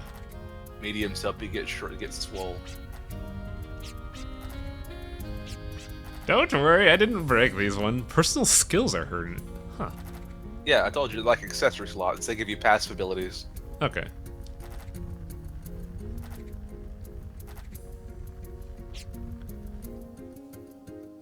Well, that was weird. You get little points as you level up. Those are like skill points you can put into different skills that are on your mediums. Oh yeah, this thing. That's right. You can also get new skills from certain items. Now, how do I access these skills? Here we go, allocate skills. State Sword, 2 in Defender, and I think, we'll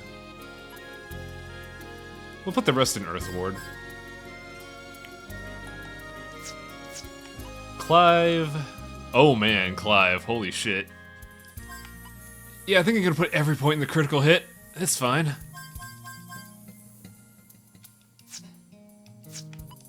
Jeff, what do you get? You get Counterattack, Thunder Ward, and Wind Ward. Also, Jeff has like the worst personal points. Damn. All you gotta do is love him more. Oh yeah, that's right. That's why Clive has the most and everybody else is just kind of average. ATT Blocker. Nullifies physical attacks. Yeah, I think Swole is gonna get that.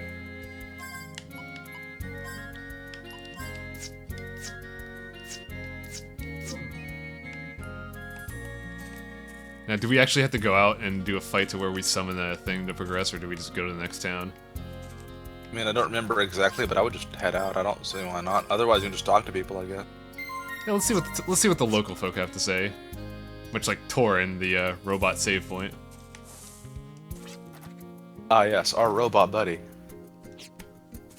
Beep boop. Would you like to save? See what the dog has to say. It's a dog, Highway. Oh! Shane! Hello. Oh, cool. We can rename the spells. Yeah, I told you that's the thing you can do. Thank you, Shane. Where's the one that we were doing? Oh, yeah. I think you wanted to rename Pressure like, was it Evian or Aquafina? So you have so many things you can rename. Oh, we gotta do this for every spell? I mean, you don't have to. You can name them or not name them at your leisure. That's an option that you have. Yeah, that'll probably be during downtime.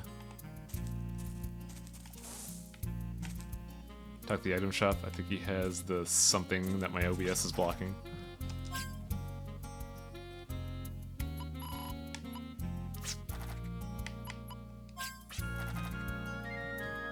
Well, since I injured my foot, I'm stuck here selling stuff. Village would be the Jolly Roger, lies beyond the bridge on the shore to the southwest. Well, bye. Thanks for the help, Mr. Yar. Yeah, Reichman tells you where to go, apparently. Later, hater. We're all out having fun releasing gods. I don't think anybody has chores. Our magical dinner plates. Yeah, Jolly Roger is the next town.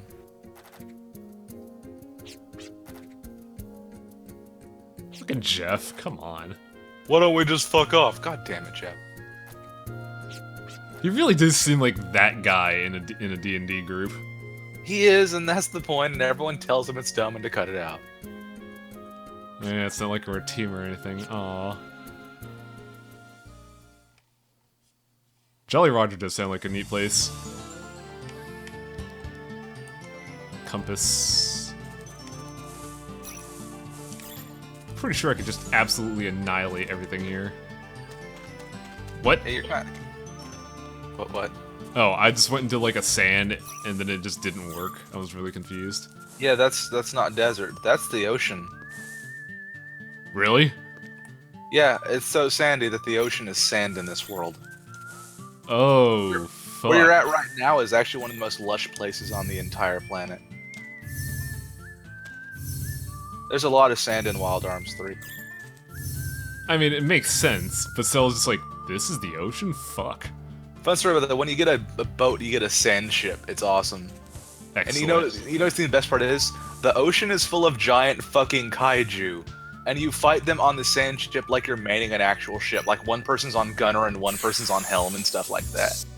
Oh man, almost like Skies of Arcadia. A little bit, yeah. It's actually really similar now that I think about it.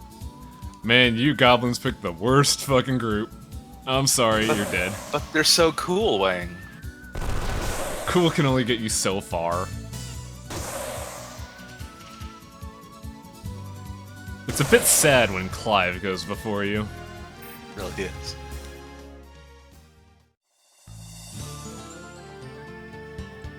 Jeff sounds like my guy in an old D&D group that tried to take over the campaign with who the fuck gets to field 3 people in a D&D game? That sounds unfair. I had a friend who saw before when I was looking at sorcerers and their bloodlines, and one was called Destined in Pathfinder, which is the bloodline of just being destined for great things, and all of its abilities revolve around being a giant asshole, is what I thought. Like, you get to deny death because you're meant for greater things and shit like that, and your destiny protects you, and I'm like, you know, to play this, you have to be giant asshole. And he was like, I actually knew a guy who played that. He was indeed a giant asshole. And we confirmed anytime we've known anyone who plays that bloodline of sorcerer, they're just all huge bellends. Bellends? Wieners. Okay, I've never heard that term. Preemptive strike against what the hell are those things? Beast slugs. No? Those aren't Brute slug. Those aren't beasts and those aren't slugs.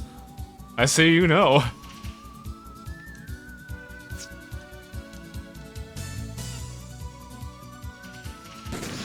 I like the laser lights on their sides.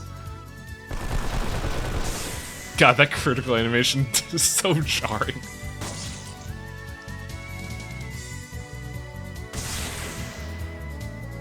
I love the critical They, hit. Oh yeah, we got a preemptive strike, so of course they didn't attack. You shot him right in the LED. Oh no. You know how hard those are to replace? Caterpillar. That's... freaks out, that's what they do. I'm sorry, it's just seeing Jeff's hit animation is kind of great. I love watching Jeff get hit. Thump right on his ass. Oh god, I need to go somewhere and sleep to revive vitality. Where the hell's this dumb town? Oh, here we go. Oh, we found another signpost. Hello. Find the Port of Jolly Roger to the west.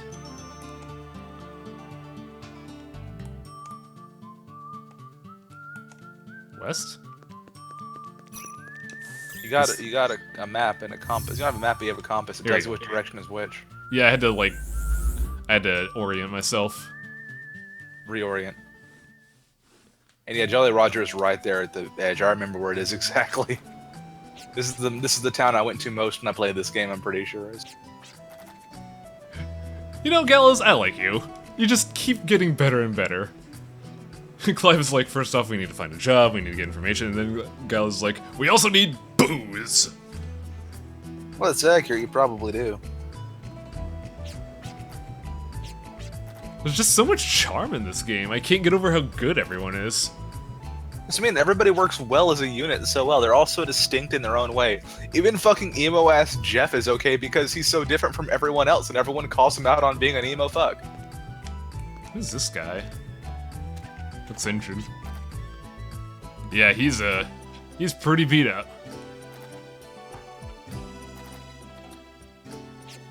I like this guy. He's got good morals. Right now I'm mainly trying to look around, trying to find an inn, save, and we might call it a night there, because we've been going for 3 hours. Wow. Well, there is an inn, but there's one thing you may enjoy in this town before you hang up your guns, and that's a gunsmith. Oh, it's here. Alright. Yeah, we There gotta is a do gunsmith that. in Jolly Roger. Bird, get out of the way. This is a pirate-ass pirate. Welcome to Jolly Roger. What the fuck do you want? Is this a gunsmith? No, that's a saloon. The Bell Star. It's one of the buildings. Arm and Smith. Which one? That's a saloon, so I'm guessing this is Arm and Smith. And yeah, it's probably the one that's not Bellstar. Yeah, here's the big mechanics. It was mainly a big mechanic in 1 because you only have one armor user, but now that everybody has a gun, you can customize everybody's guns. And Yeah, a lot of people have guns, and you can do that with everyone, yeah. And it costs a lot of money, too. Yes, it do. It also costs you dragon fossils. Do we have any? We got You one. have I know you have one. You got that from beating the tassel worm with Jeff. God, if we upgrade Clive's shot, it goes up 40.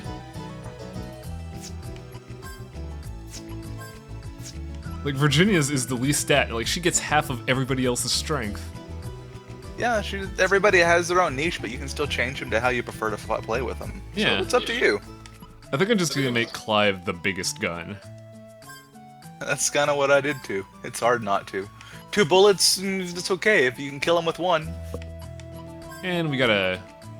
Oh, I can't afford a upgrade with Virginia. Oh, a thing. Oh, speaking of sand boats.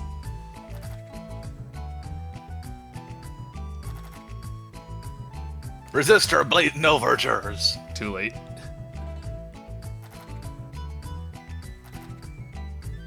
Oh, we gotta bring her 15 fossils. Yep. Oh wait, she's gonna give us one. Oh no, Yeah, You're we not gotta bring getting her the it yet, fossils. buddy. You ain't getting it yet. Yeah. Can't believe we gotta put bones in our guns in order for them to operate. Well, yeah, they're made of bone. Well, again, dragon fossils are actually made of metal. No, Dragons in this game are pretty much Gundams.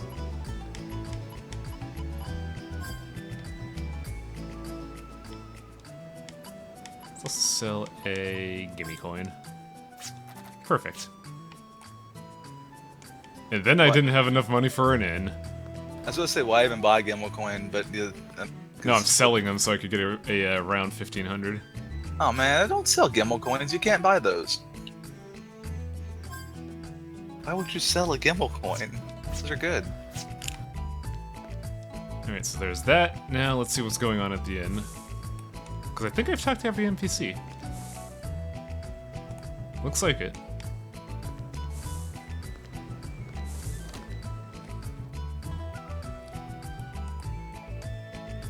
And I mean, there's a save point right there too, though. If you need.